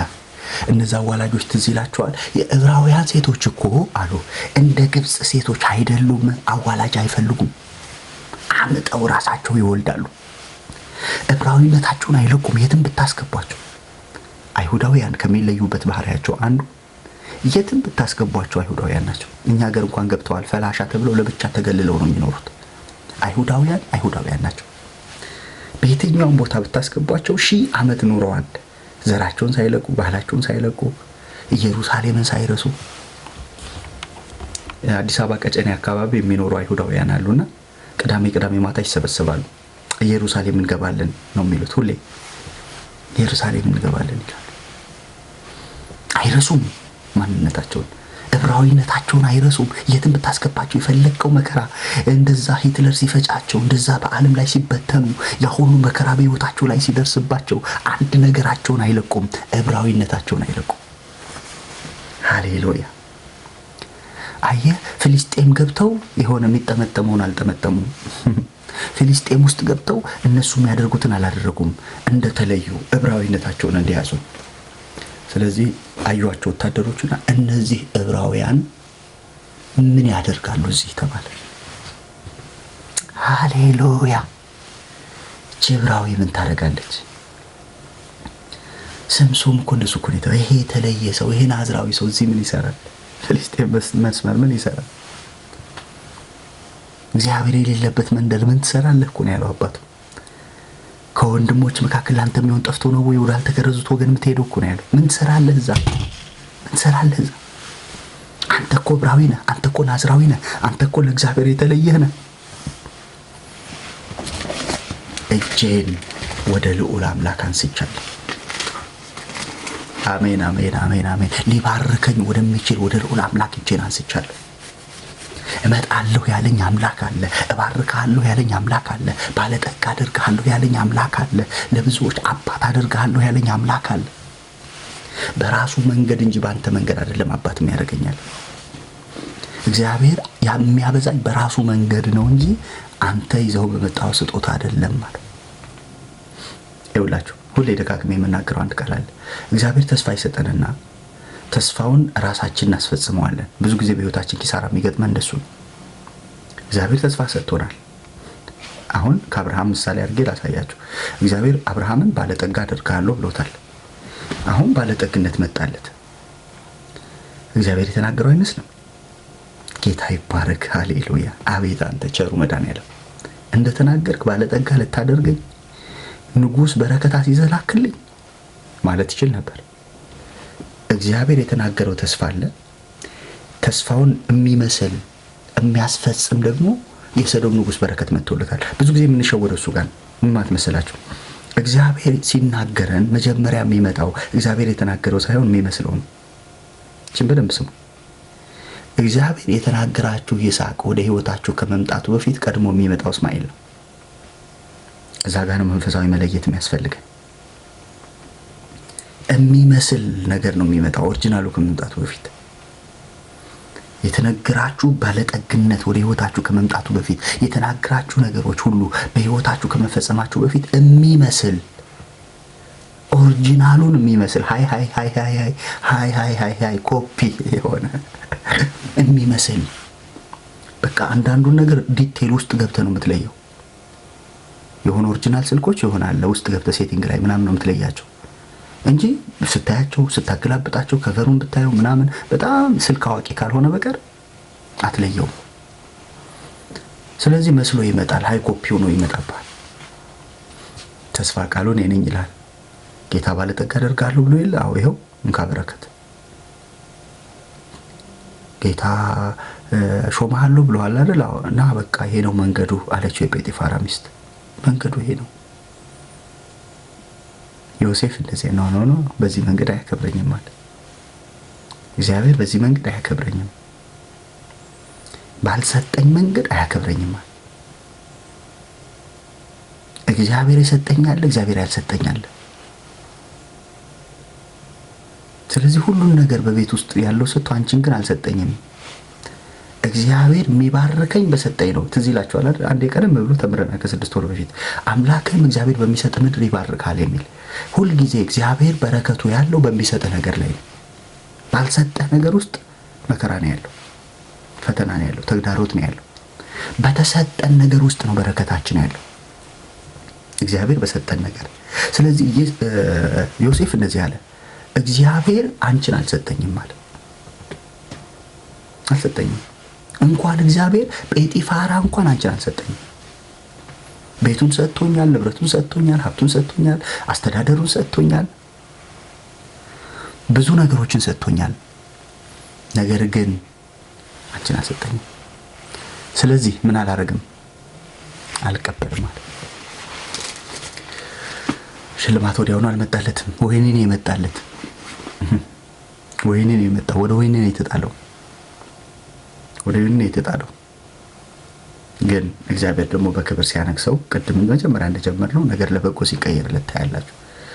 ስለዚህ አይኖቼን ወደ ተራሮች አነሳው፣ እጆቼን ወደ ሰማይ አንስቻለሁ። እጆቼን ወደ ሰማይ አምላክ አንስቻለሁ። ካንተ በረከት የለኝም ማለት ዛሬ ያካፈልኳችሁ ያለው ቃል የሚያስጨክናችሁ ነው። ነገ ወደ ህይወታችሁ የሚመጡ ነገሮች አሉ።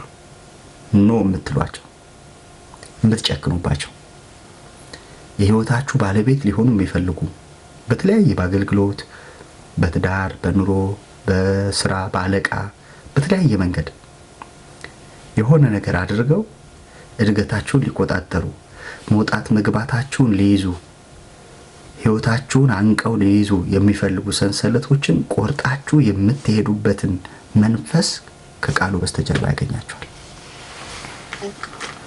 ኖ የምትሉበት ብዙ ነገር ሰጥቼ ይሄን ግን አልሰጥህም እንትን ባውንደሪ የምታበጁበትን ማለት ነው። ገደብ የምታበጁበትን ይሄንን አላስነካም፣ ይሄ ነገሬ የእግዚአብሔር ነው፣ ይሄ ነገሬ የክብር ነው፣ ይሄንን ነገሬ ለጠላት ለምንም ነገር አላስነካም የምትሉበት ማን ነው? ማይክ የከፈተ አንድ ሰው አለ። ስንታየው ማይክ ሚውት አድርጊልኝ። ሰው ቃል እየሰማ በዝማሬ ተባርኳል። ኦኬ፣ በደንብ ስሙኝ። እግዚአብሔር ነው የህይወቴ ባለቤት የምትሉበትን የኔ ጌታ ነው፣ ለጌታ የሆነውን ነገር ለሌላ አላስነካም። እህታችን ዘማሪዋ እንዳለችው በኢየሱስ ከሚመጡብኝ የሚሰጡኝ ይቅርብኝ፣ በጌታ ከሚመጡብኝ የማገኘው ይቅርብኝ፣ በኢየሱስ ከሚመጡብኝ የሚሰጡኝ ይቅርብኝ፣ በጌታ ከሚመጡብኝ የማገኘው ይቅርብኝ። እሳቱ እጥፍ ቢነድም ለምስሉ አልሰግድም፣ እግዚአብሔር አምላኬ ነው አምኜው ነው ብሞትም፣ ሊገለጥ ካለው ክብር ሳስተያየው አይበልጥም።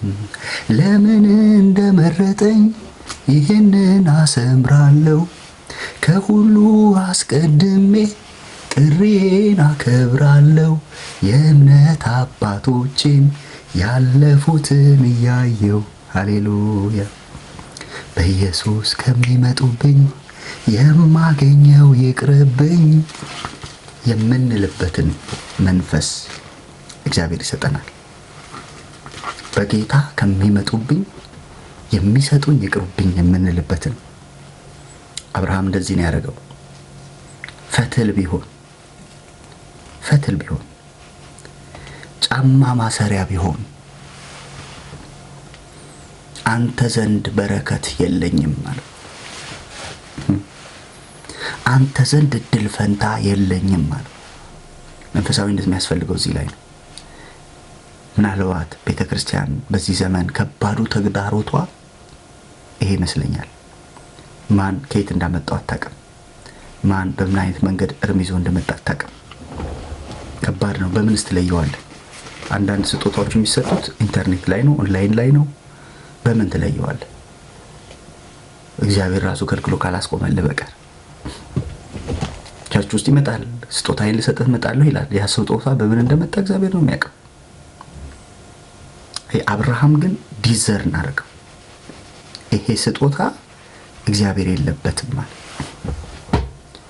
በዚህ ስጦታ እግዚአብሔር አይከብርም ማለት። እውነት ነው ብዙ ነገር ነው፣ እውነት ነው ብዙ ሀብት ነው፣ እውነት ነው ብዙ በረከት ነው። ነገር ግን እግዚአብሔር ከጀርባው አይታይም ማለት። ሲሞን የሚባለው ጠንቋይ ትዝ ይላችኋል? ሐዋርያት ሥራ ላይ ለጴጥሮስ ብዙ ገንዘብ ይዞ መጣ ነው የሚለው። ኢምፓርቴሽን የጠየቀው በቃ እኔም እጄን የምጭንበት ሰው እንደናንተ መንፈስ ቅዱስ እንዲሞላ እባካችሁን ይህን ጸጋ ስጡኝ አላቸው። ጴጥሮስ ሲያየው ሰውየው በመርዝ በክፋት በአመፅ ታስሯል። ነፍሱ ታስራለች። አየ ከአመፅ ውስጥ የሚፈልቅ የአመፅ ገንዘብ ነው ይዞ የመጣው። በገንዘቡ የገዛው እንዲሆነለት። ስለዚህ ነገ ሄዶ ምን ሊል ማለት ነው እንዴ? ቀላል ዝም ብዬ ያመጣሁት መሰለ እንዴ? ከፍዬ ያመጣሁት እኮ ነው። አይ በነፃ የሚሰጠውን የጸጋ ስጦታ ሰውየው በገንዘቡ ሊያደርገው ፈለገ። ስለዚህ ምን አለው? አንተ ከዚህ ጉዳይ እድል ፈንታ የለህም አለው። እንኳን ልትቀባ፣ እንኳን ለሌሎችን ልትቀባ፣ እንኳን ለሌሎች እየጸለይክ መንፈስ ቅዱስ እንዲሞሉ ልታደርግ ምህረት እንዲያደርግልህ በንስሐ ወድቀህ ከእግዚአብሔር ጋር ተስማማል። ከዚህ ጉዳይ ለአንተ እድል ፈንታ የለህም። እንዲህ አይነት መንፈስ ያለባቸው አባቶች ያስፈልጉናል። አይናቸው የተከፈተ የሚመጣውን አስራት የሚመጣውን ስጦታ የሚለዩ። ከባድ እንደሆነ ከባድ ነው ብያቸዋለሁ። ከባድ ነው። አሁን እዚህ ተውት፣ በቲክቶክ ዓለም ወይ በሌላው የሚሰጠውን ጊፍት በምን ትለየዋለህ? እግዚአብሔር ካላስቆመልህ፣ እግዚአብሔር ካላረቃልህ በቀር በምንም አትለየውም። ቸርች ውስጥ ሰዎች አስራታቸውን ጊፍታቸውን ይዘው ሲመጡ በምን ትለየዋለህ? እግዚአብሔር አይንን ካልከፈተው በቀር። አካን የሚባለው ሰውዬ በቤቱ ላይ ያስቀመጠው እርም እኮ ነው ለእስራኤል የሽንፈታቸው ምክንያት የሆነው። ሃሌሉያ። ስለዚህ እኛ የምንጸልየው ቀድመን ጌታ ሆይ ከልልልን፣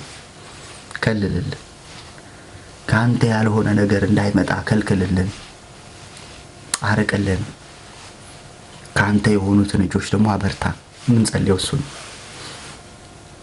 እንትኑ ከባድ ስለሆነ ባህሩ ሰፊ ስለሆነ ማለት ነው። ስለዚህ ምን እያልኳችሁ ነው? ከእግዚአብሔር ያልሆነ እኛ ልንቆጣጠራቸው ስለማንችል እግዚአብሔር ይቆጣጠርልናል፣ ገለል ያደርጋቸዋል። ተስማማላችሁ? እኔ እስማማለሁ። ከእግዚአብሔር ያልሆነ ሰጪ እንዳይመጣ፣ ከእግዚአብሔር ያልሆነ ስጦታ ወደ ህይወታችሁ እንዳይመጣ፣ ከእግዚአብሔር ያልሆነ ትዝ ይላችኋል። የዛሬ 2 ሳምንት የመሰከረች እህታችን አለች። አሁን አላየኋትም። በቤቷ ውስጥ በስጦታ የገባ የጠላት አሰራር ነበር። አንዳንድ ስጦታዎች ጀርባ ብዙ የክፋት መሳሪያ አለ። ላይመስለን ይችላል፣ ላታምኑበት ትችላላችሁ፣ ችግር የለም። ግን በስጦታ የሚገቡ አጋንንታዊ መሳሪያዎች አሉ። በነገራችን ላይ ሰይጣን የሆነ የሚያርፍበትን ቁስ ይፈልጋል። ጨሌ ምናምን ትዝ ይላችሁ? በልጅነት ጨሌ ላይ ሳንቲም ላይ የሆነ አንድ ብር ተጠቅልሎ ይቀመጥለታል። የሆነ ጀበና አለኝ ይላል። የራሴ ግሌ ጀበና 2 ጣት ያለው ምናምን ያርፋል። እቃ ላይ ያርፋል፣ ዛፍ ላይ ያርፋል፣ ጉዑዝ ነገር ላይ ያርፋል፣ ሰው ላይ ያርፋል፣ ውሃ ያለበት አካባቢ ሄደ ያርፋል። አየ ስለዚህ አንዳንዴ አጋንንታዊ የሆኑ ስጦታዎች በተለይ ይሄ ምስራቅ፣ ሩቅ ምስራቅ ምናምን እንደዚህ አፍሪካ ሀገር ምናምን ቅርጻ ቅርጽ ምናምን የሚመስሉ ግን ከጀርባ የሚሰራባቸው በስጦታ በሀብል በብር በምን ይሰራል። እኔ ስለማውቅ በዛ ማለፌበት ስለማውቅ በስጦታ መልክ ይሰጣቸዋል። ለእናንተ ስጦታ የመጣ ነው ይመስላችሁ፣ ግን ምናልባት በዛ ስጦታ ምን እንደተሰራበት አናውቅም። ጠላትን እቅድ የምናፈርሰው አንዳንዱን ነገር በመዋጀት ብቻ ሳይሆን በመጣለም ጭምር። በቃ ንብረት አለኝ ብሎ እንዳይመጣ። እኔ አንዴ በህይወቴ ያስተማረኝ ነገር አረሳው። ቤት ውስጥ እየጸለይ መንፈሱ ይወጣል ተመልሶ ይገባል፣ መንፈሱ ይወጣል ተመልሶ ይገባል። ከዛ በኋላ ለምንድን ነው ብለን ጠየቅነው። መንፈሱ ይኸው ከዚህ ከንትኑ አጠገብ የተሰቀለ እቃ አለኝ አለ፣ ንብረት አለኝ አለ። ከዛ ሄደን ስናይ የተንጠለጠለ 3-4 የድግምት መጽሐፍ ተቀምጧል። ከዛ እሱን አወረድን፣ አቃጠለን፣ ምን አለን፣ ጮሆ ወጣ። ልጅቷ ድና ቀረች። አንዳንድ ንብረቶች አሉት፣ ንብረቴ ብሎ የሚመጣባቸው ገብቷቸዋል። የሆነ ነገር አስቀምጦ ማለት ነው። ስለዚህ እግዚአብሔር አይናችሁን ይከፍታል። አይናችሁን ሲከፍት ማለት ነው ከጠላት የሆነ የትኛውም ነገር ህይወታችሁ ላይ መጥቶ እንዳይቀመጥ፣ ቤታችሁ ላይ መጥቶ እንዳይቀመጥ፣ አገልግሎታችሁ ላይ መጥቶ እንዳይቀመጥ፣ በስጦታ መልክ በእንትን መልክ መጥቶ የህይወታችሁ ባለቤት እንዳይሆን፣ ገዢ እንዳይሆን፣ ተቆጣጣሪ እንዳይሆን የሰማይ አምላክ እግዚአብሔር የትኛውም እርም የሆኑ ነገሮችን ከህይወታችሁ ላይ ያስወግዳል፣ ከህይወቴ ላይ ያስወግዳል። እዚህ ካላችሁ አገልጋዮች ላይ፣ እዚህ ካላችሁ መሪዎች ላይ፣ አገልጋዮች ላይ፣ ቤተክርስቲያን ላይ እግዚአብሔር ያስወግዳል። ሃሌሉያ። ለምን ካላችሁኝ እጆቼን ወደ ልዑል አምላክ አንስቻለሁ። እጁን ያነሳ ሰው መሪ አለው። እጁን ያነሳ ሰው ባለቤት አለው። እጁን ያረሳ ሰው ይሄን ሰውዬ ብሎክ አድርጋችሁታል ነበር እንዴ? እስኪ አንተ ደግሞ ማነሽው የሚፈራ ይሄንን አስወግዱት እስከ ዘላለም። ኦኬ አንዳንድ ፉኝቶች አሉና ለዛ ነው የምናረግፋቸው። ጌታ ይባርካቸው። ቲክቶኮች ማስወገጃ አዘጋጅተውልናል። ጌታ ይባረክ። ስለዚህ ምንድነው እያልኳችሁ ያለሁት ነገር እጆቻችን ወደ ሰማይ አምላክ እግዚአብሔር አንስተናል። ሊባርከን ወደሚችል፣ ሊያሰፋን ወደሚችል፣ ከጠላት የሆነ ከአጋንንት የሆነ ከሟርት የሆነ ከድግምት የሆነ ከመተት የሆነ ከየትኛውም የጨለማ ከጀርባው እግዚአብሔር ከማይታይባቸው ነገሮች ሁሉ የሰማይ አምላክ እግዚአብሔር ይጠብቃችኋል። የክፉ የሆነ ነገር አያገኛችሁም በኢየሱስ ስም። እጆቻችሁን ወደ ላይ ያነሳችሁለት አምላክ እግዚአብሔር ከክፉ በረከቶች ይጠብቃችኋል። ጥቂት ነገር ሰጥተው የህይወታችሁ ባለቤት ሊሆኑ ከሚፈልጉ፣ ጥቂት ነገር አድርገው እስኪ መስክሪ ጌታ እንዴት ነው የሚያኖርሽ ከሚሉ፣ ጥቂት ነገር አድርገው የሆነ ነገሮቻችሁን ሊይዙ እንደው ላመናፍሰው ጥቂት ነገር ጸልየው የህይወታችሁ አስወጭና አስገቢ ሊሆኑ ከሚፈልጉ፣ የህይወታችሁ ተቆጣጣሪ ሊሆኑ ከሚፈልጉ እኔም ብሆን ይገስጸኝ። እሺ እናንተም ብቻ አይደለም እኔም ቢሆን ጸልዬ የሆነ ነገር አድርጌ ህይወታችሁን አስወጭና አስገቢ ልሆን ከፈለኩ ገለል ያርገኝ ከናንተ ህይወት ማለት ነው። ስለዚህ የትኛውም የህይወታችሁ ባለቤት ሊሆን የሚገባው እግዚአብሔር፣ የህይወታችሁ አለቃ ሊሆን የሚገባው እግዚአብሔር። አንዳንድ ጊዜ ሳናቀው አገልጋዮች ምእመኖቻችንን የምናገለግላቸውን ሰዎች እንትን እናደርጋቸዋለን፣ ተመላላሽ ታካሚዎች እናደርጋቸዋለን። በቃ የመጡ ጭንጭናለን፣ ታከማሉ፣ ይሄዳሉ፣ ቀጣይ ይመጣሉ ምናምን ራሳቸውን ችለው እንዳይቆሙ። ኖ እሱ አይደለም ትልቁ ጥሪያችን። ሰዎች ራሳቸውን ችለው እንዲቆሙ ማድረግ፣ በቃ ራሳቸው እንዲጸልዩ፣ ራሳቸው ወደ እግዚአብሔር እንዲቀርቡ፣ ራሳቸው የእግዚአብሔር ድምጽ እንዲሰሙ፣ ራሳቸው እንዲያነቡ፣ የበለጠ ወደ እግዚአብሔር እንዲጠጉ ካላደረገ አገልግሎቶቻችን ሁሌ ወደኛ እንዲያዩ ከሆነ እሱ አደጋ። ስለዚህ እጆቼን አለ ወደ ሰማይ አምላክ እግዚአብሔር አንስቻለሁ። ሊባርከኝ የሚችል አለ፣ አበዛለሁ ያለኝ አለ፣ አተርፈርፋለሁ ያለኝ አለ፣ ለብዙዎች አባት አድርጋለሁ ያለኝ አለ፣ ባለጠጋ አድርጋለሁ ብሎ ነው የጠራኝ። ግን ባለጠግነቴ ባንተ መንገድ አይደለም ማለት። አቤት አይሉ የተከፈተ ሰው እግዚአብሔር ባለጠጋ እንደሚያደርገኝ አውቃለሁ አለ፣ ግን ባንተ መንገድ አይደለም። ስሙ ይባረክ። ባንተ መንገድ አይደለም፣ በዚህ መንገድ አይደለም። እግዚአብሔር የሚሰጠኝ በዚህ መንገድ አይደለም።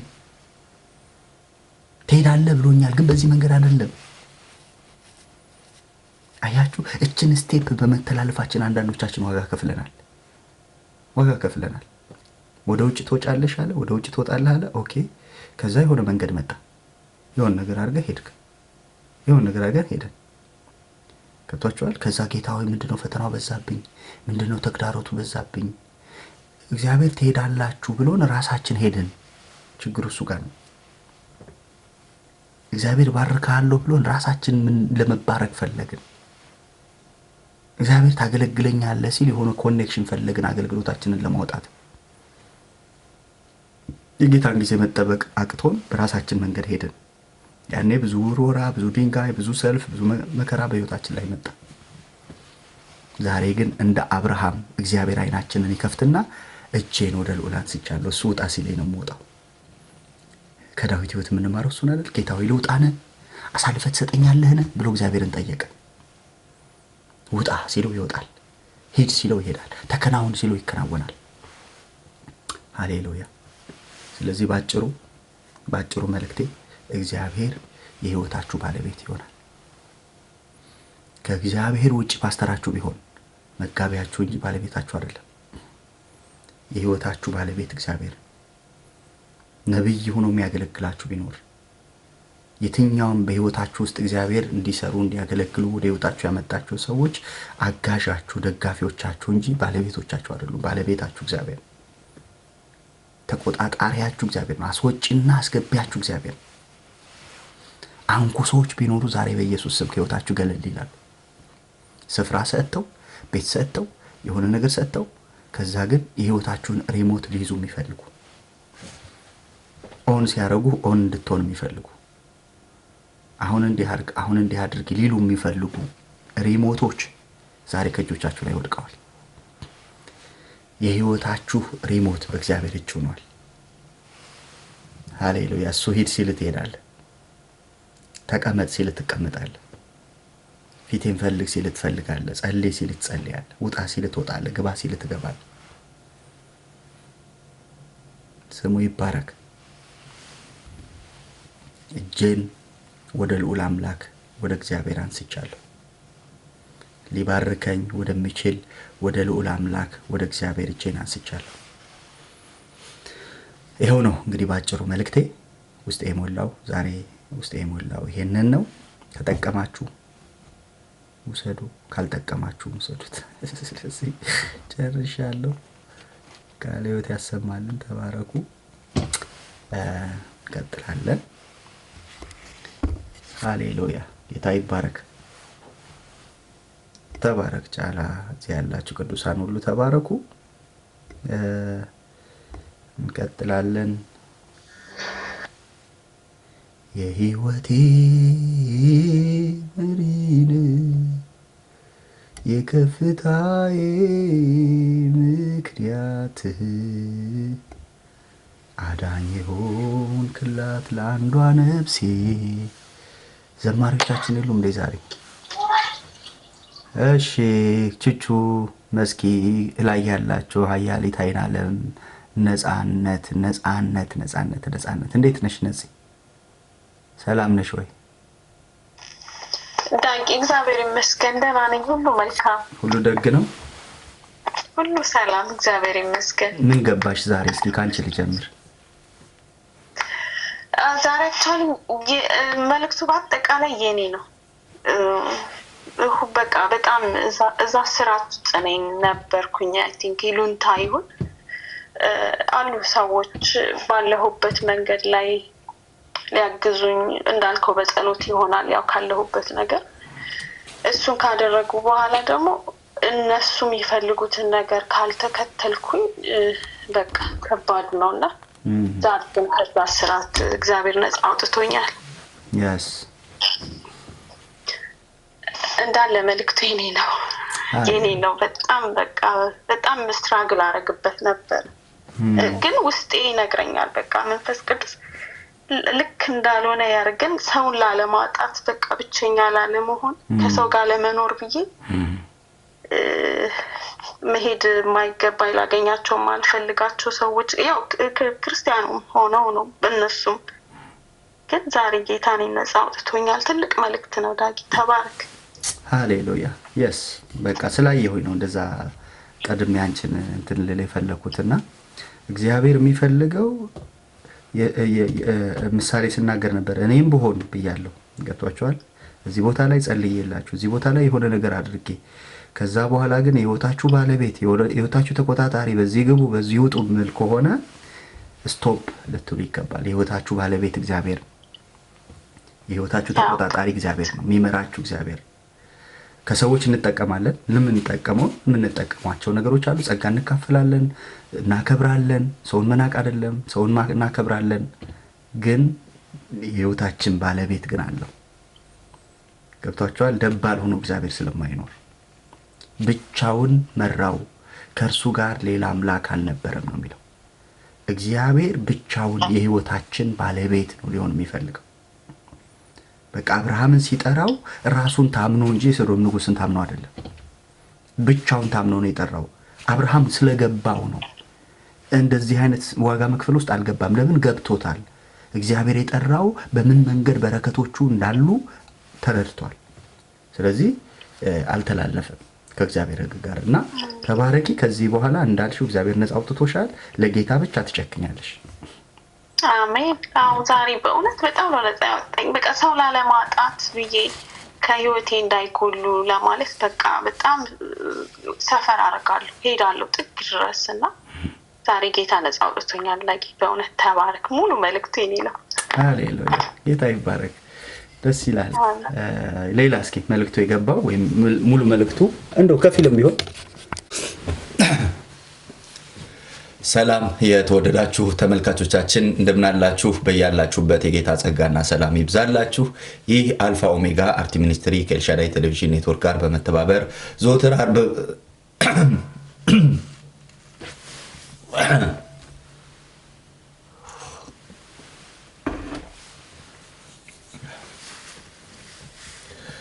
ሰላም በያላችሁበት ይሁን የተወደዳችሁ ቅዱሳን።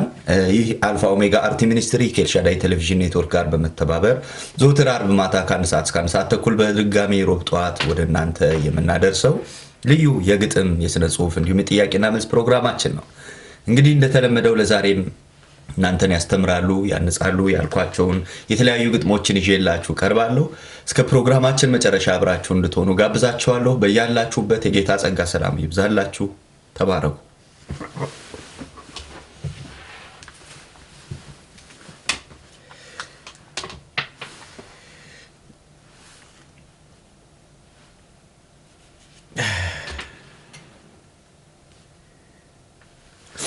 እሺ እንግዲህ ቀደም ብሎ አንድ ያቅርቤው ነበር አንድ ግጥም፣ እሱን አቀርብላችሁና እንድንወያይ ዋናው በግጥም ሐሳቦቻችን ስናቀርብ የሌሎችን ሐሳብ እንድንካፈል እርስ በርሳችን እንድንወያይ መጽሐፍ ቅዱሳችን እንድናጠና ምን ማለት ነው ተብሎ ለውይይት በተለይ በቤተሰብ ቁጭ ብለን የምንከታተል አባት፣ እናት፣ ወንድም፣ እህት ልጆች አንድ ላይ ሆነን ሐሳቦችን እንድናንሸራሽር ይረዳችኋል ብለን የምናስባቸውን ነገሮችን ነው ወደ እናንተ የምናደርሰው ማለት ነው።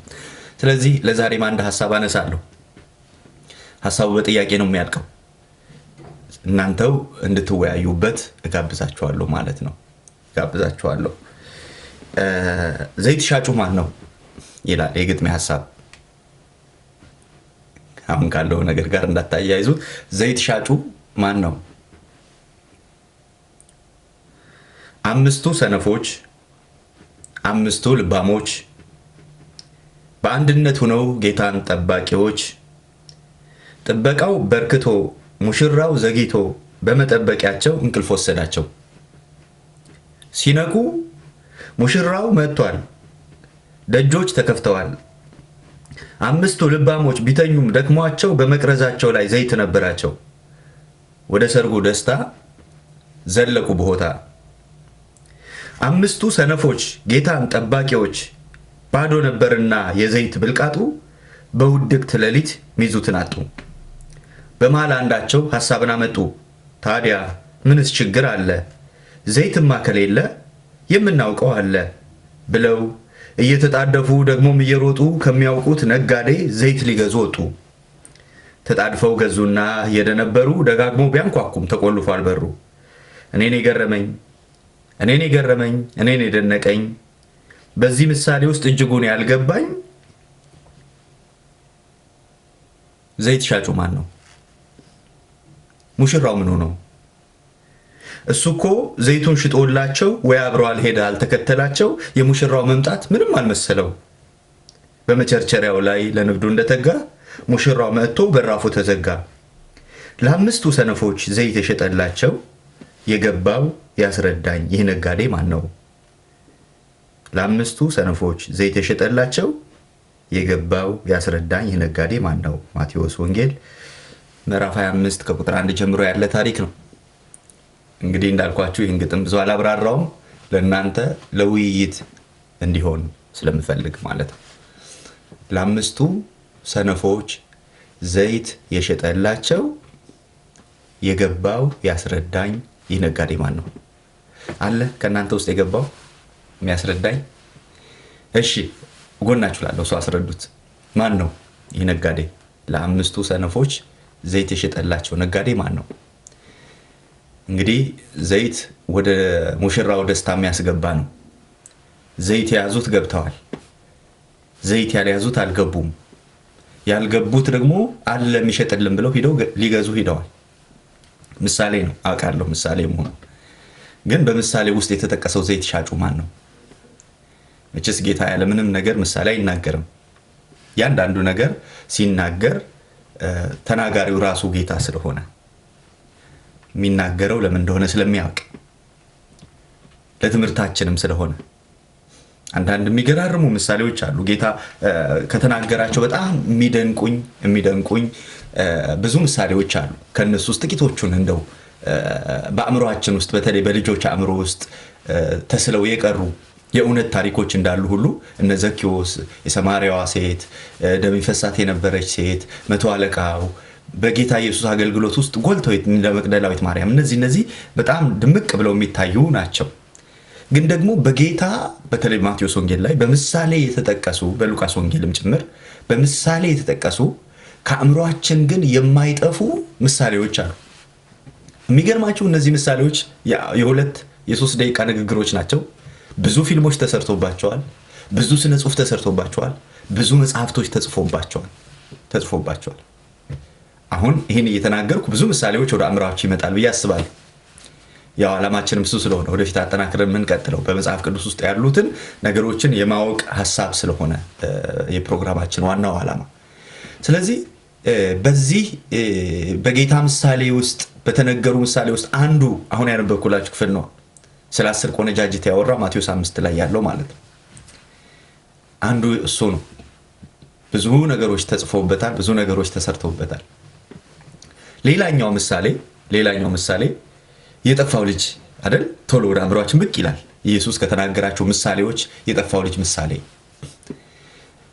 እኔ እንደው ብዙ ጊዜ ስላለ ቤት ውስጥም ሆኖ የጠፋ ታላቅ የወንድም አለ አይደል? ቤት ሆኖ የጠፋው የአባቱን ማንነት የማያውቅ አባትየው እንደዚህ ያለው ልጅ ሆይ ያለው የኔ የሆነ ሁሉ እኮ ያንተ ነው አለው።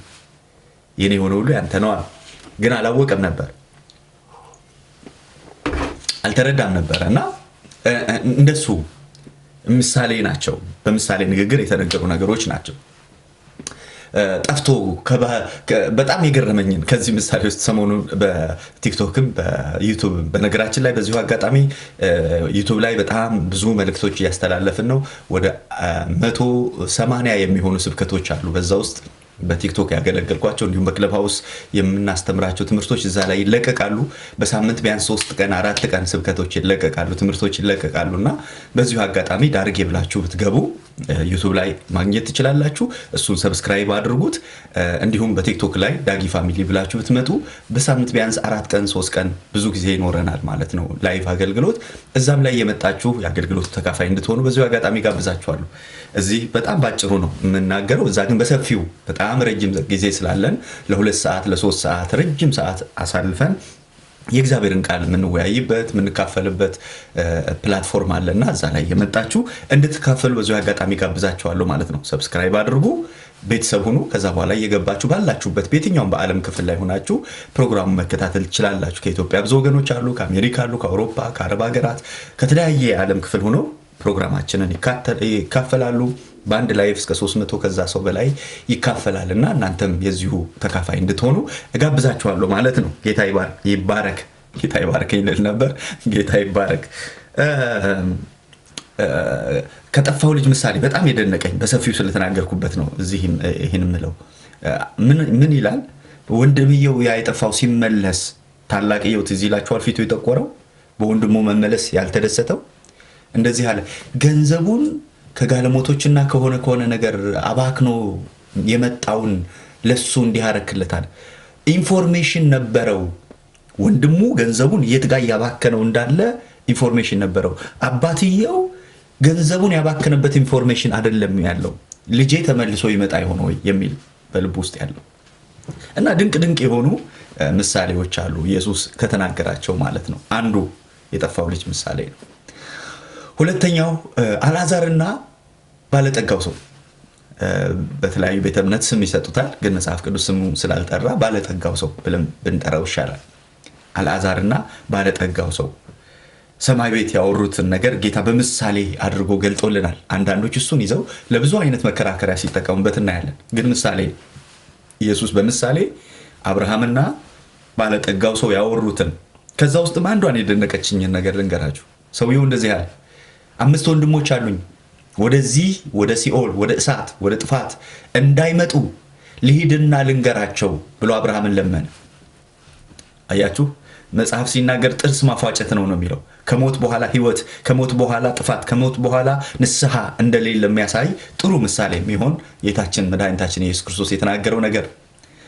ልሂድና ልንገራቸው ሲል እንደዚህ ያለው አብርሃም፣ በዛ ሊነግሯቸው የሚችሉ ነቢያትና ሙሴ መጽሐፍቶች አሉ፣ እሱን ይስሙ፣ እሱን ሰምተው ይመለሱ አለው። ኖ ኖ ኖ ኖ ኖ አለው። ከሙታን ሰው ተነስቶ ካልሄደላቸው በቀር ወንድሞቼን አውቃቸዋለሁ። አይገርምም? እኔ አውቃቸዋለሁ፣ ወንድሞቼን በጣም ነው የማውቃቸዋለሁ። ሰው ከሞተ ተነስቶ ሂዶ ካልነገራቸው አያምኑም አለ። አያችሁ፣ በምድር ላይ እያሉ ሙሴን መጽሐፍትን የማይቀበሉ ሰዎች ግን አለ ተአምር ቢሆን ያምናሉ ሲል አብርሃም እንደዚህ አለው። ሙሴንና መጽሐፍትን ያልተቀበለ ሰው፣ ነቢያትን ያልተቀበለ ሰው ከሙታን እንኳን ሰው ተነስቶ ቢሄድ አያምኑም። እውነት መሆኑን ላሳያቸው አንድ ማሳያ። ጌታችን ኢየሱስ ክርስቶስ መስቀል ላይ ተሰቅሎ እያለ ፈሪሳውያንና የእምነት ሰዎች ምን ይሉት ነበረ? እንድናምንብህ ከመስቀል ውረድ ይሉት ነበር። ከዛ በኋላ ጠባቂዎቹ መጥተው እንደዚህ አሏቸው፣ ተነስቷል፣ ድንጋዩ ተንከባሏል ብለው ሲነግሯቸው ብዙ ገንዘብ ሰጧቸውና ተነስቷል ብሏችሁ እንዳታወሩ፣ ደቀ መዛሙርት በሌሊት መጥተው ሰረቁት ብላችሁ አውሩ ብለው ገንዘብ ከፈሏቸው ይላል። ትላንት ምን ሲሉ ነበር? ውረድና እናምንብሃለን ሲሉት ነበር። ቢወርድ ኖሮ እርግጠኛውን የነግራቸዋለሁ አያምኑበት። ምትሃት ነው ይሉ ነበር ወይ ሌላ ነገር ይፈጥሩ ነበር። ስለዚህ ተአምራት አይደለም ሰውን የሚያድነው። ተአምራት ሊያሳይ ይችላል ወደሆነ መንገድ፣ ግን የመዳኛው መንገድ ሙሴና መጽሐፍት ነቢያት የተናገሩት ቃል በቃል ያላመነ ሰው በተአምራት ሊያምን አይችልም። ይሄኛው በጣም እኔ ከሚደንቀኝ የኢየሱስ ምሳሌዎች ናቸው። ያው የጥበብ ምሽትም ስለሆነ በጥበብ ጌታ የተናገራቸውን ነገሮች ነው እያየን ያለን። በሰፊው ደግሞ እንቀጥልበታለን። እናንተም ወደ አእምሯችሁ የሚመጣ ጌታ የተናገረው ምሳሌ ካሉ ጻፉልን በውስጥ መስመር፣ እዚህ በምታዩት በአድራሻዎቻችን ብትልኩልን ልናቀርብላችሁ እንችላለን ማለት ነው። ሌላኛው ኢየሱስ ከተናገራቸው በጣም ድንቅ ከሆኑ ምሳሌዎች አንዱ የሳምራዊው ደጉ ሳምራዊ። አሁን ድርጅቶች ወደ አእምሯችሁ ብቅ ብቅ ይላሉ። ደጉ ሳምራዊ የሚባል እርዳታ ድርጅት፣ ደጉ ሳምራዊ የሚባል የሆኑ ሆስፒታል፣ ደጉ ሳምራዊ የሚባል ቸርች፣ ብዙ ነገሮች ወደ አእምሯችን ይመጣሉ። ደጉ ሳምራዊ ግን ምሳሌ ምናልባት የአንድ ደቂቃ ምናልባት ከዛም ያነሰ ኢየሱስ የተናገረው ምሳሌ። ዋው እንዴት የሚገርም ነው! እኛ እኮ አንዳንድ ጊዜ የ1 ሰዓት ተኩል ፊልም ሰርተን የዚህን ያክል አልተወራልን። አይገርማችሁ? በ1 ደቂቃ ኢየሱስ የተናገረው ምሳሌ ዓለምን ሞልቷል። ደግ ሳምራዊ ነበረ። ደጉ ሳምራዊ ደግነቱን የገለጠው እየረዳው ያለው ሰው ከሱ አንዳችን ነገር አልፈለገም። የሚገርመው ነገር እሱ ነው። ወንበዴዎች አግኝተው በኢያሪኮ መግቢያ ላይ ደብድበው ጥለውት ሄዱ። ካህኑ መጣ፣ አይቶት ገለል አለ። ካህኑ እርዳታ የሚጠበቅበት ነው። ካህኑ የሆነ ነገር ሊያደርግ የሚጠበቅበት እሱ ሊረዳው አልቻለም። አየው፣ ፈቀቅ ብሎ ሄደ ይላል። ሌዊ መጣ፣ እሱም ብዙ ነገር የሚጠበቅበት ነው። የእግዚአብሔር ወገን ነው፣ አገልጋይ ነው፣ ለእግዚአብሔር የተሰጠ ነው። አንዳንድ ጊዜ ብዙ ሰዎች በዚህ ነገር ሲጎዱ ያለው። ይቅርታ እንግዲህ ቡና እየጠጣሁ ነው የማወራችሁ ዛሬ፣ ለምዶብኝ ነው በቲክቶክ በእንትን ሳገለግል እንደዛ ስለምጠጣ እና ጌታ ይባረክ።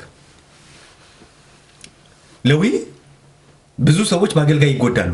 ብዙ ሰዎች በፓስተሮች ይጎዳሉ። ብዙ ሰዎች እግዚአብሔርን በሚያገለግሉ ሰዎች ይጎዳሉ። ሁለተኛ እዛ ቸርች አልሄድም ብለው ያኮርፋሉ።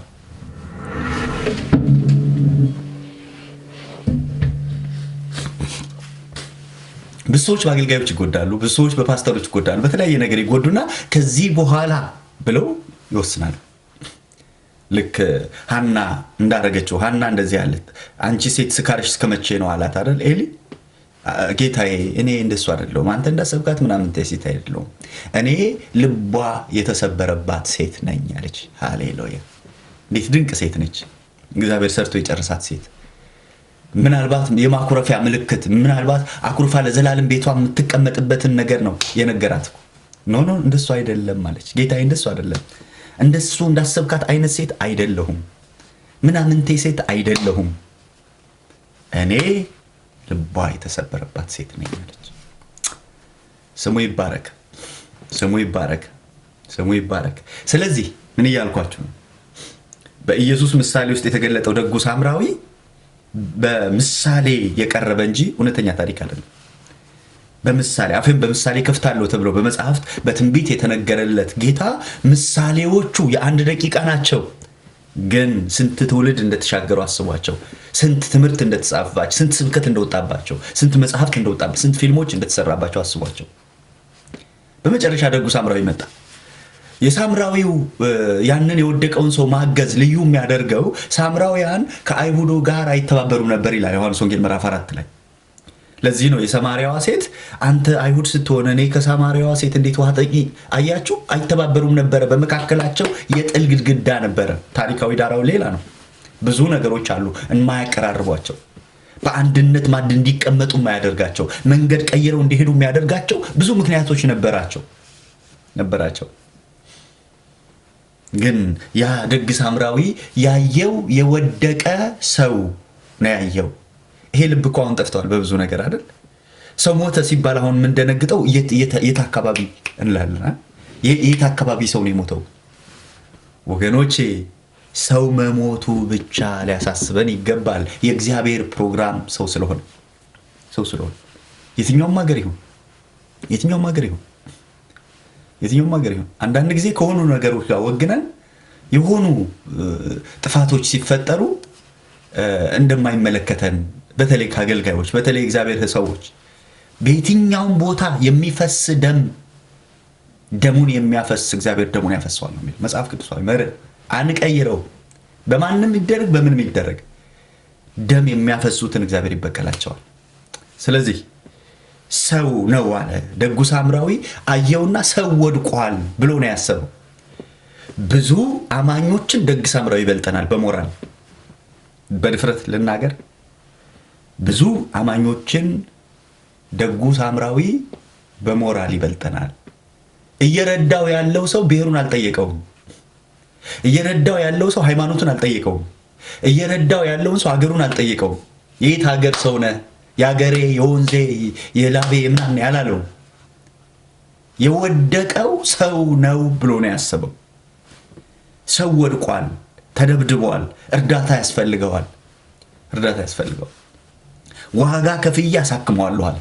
ይሄ ከመድኃኒታችን ከኢየሱስ ክርስቶስ አፍ የወጣ ምሳሌ። ሰውን ለመርዳት ሰው መሆን በቂ ነው ይሉ የለ እኛ ወገን ያሉ የሚረዱ ሰዎች ሰው መሆን በቂ ነው። ሰውን ለማገዝ ሰው መሆን በቂ ነው። ከማን ወገን ነው? ከየት ወገን ነው? ለምንድን ነው? ማን የሞተው? ስንት ሰው ነው የሞተው? የት አካባቢ ነው የሞተው ብለን የሞቱትን ሀዘኖቻችንን ለመግለጥ የሆነ የእኛ ወገን መጎዳት የለበትም። እኛ የምናምናቸው እኛ የምንፈልጋቸው ሰዎች መጎዳት የለባቸውም ሀዘናችን ለመግለጥ። ኦኬ፣ አነሳው፣ አጠበለት፣ ቁስሉን ዘይትና ወይን አደረገለት፣ ተሸክሞ አህያው ላይ ጫነው። ከዛ ወስዶ የሚያርፍበት ቦታ ሰጠውና ዋጋ ከፈለ፣ ገንዘቡን አወጣ። ይሄ ሰው ድኖ ብድሬን ይመልሳል ብሎ አይደለም።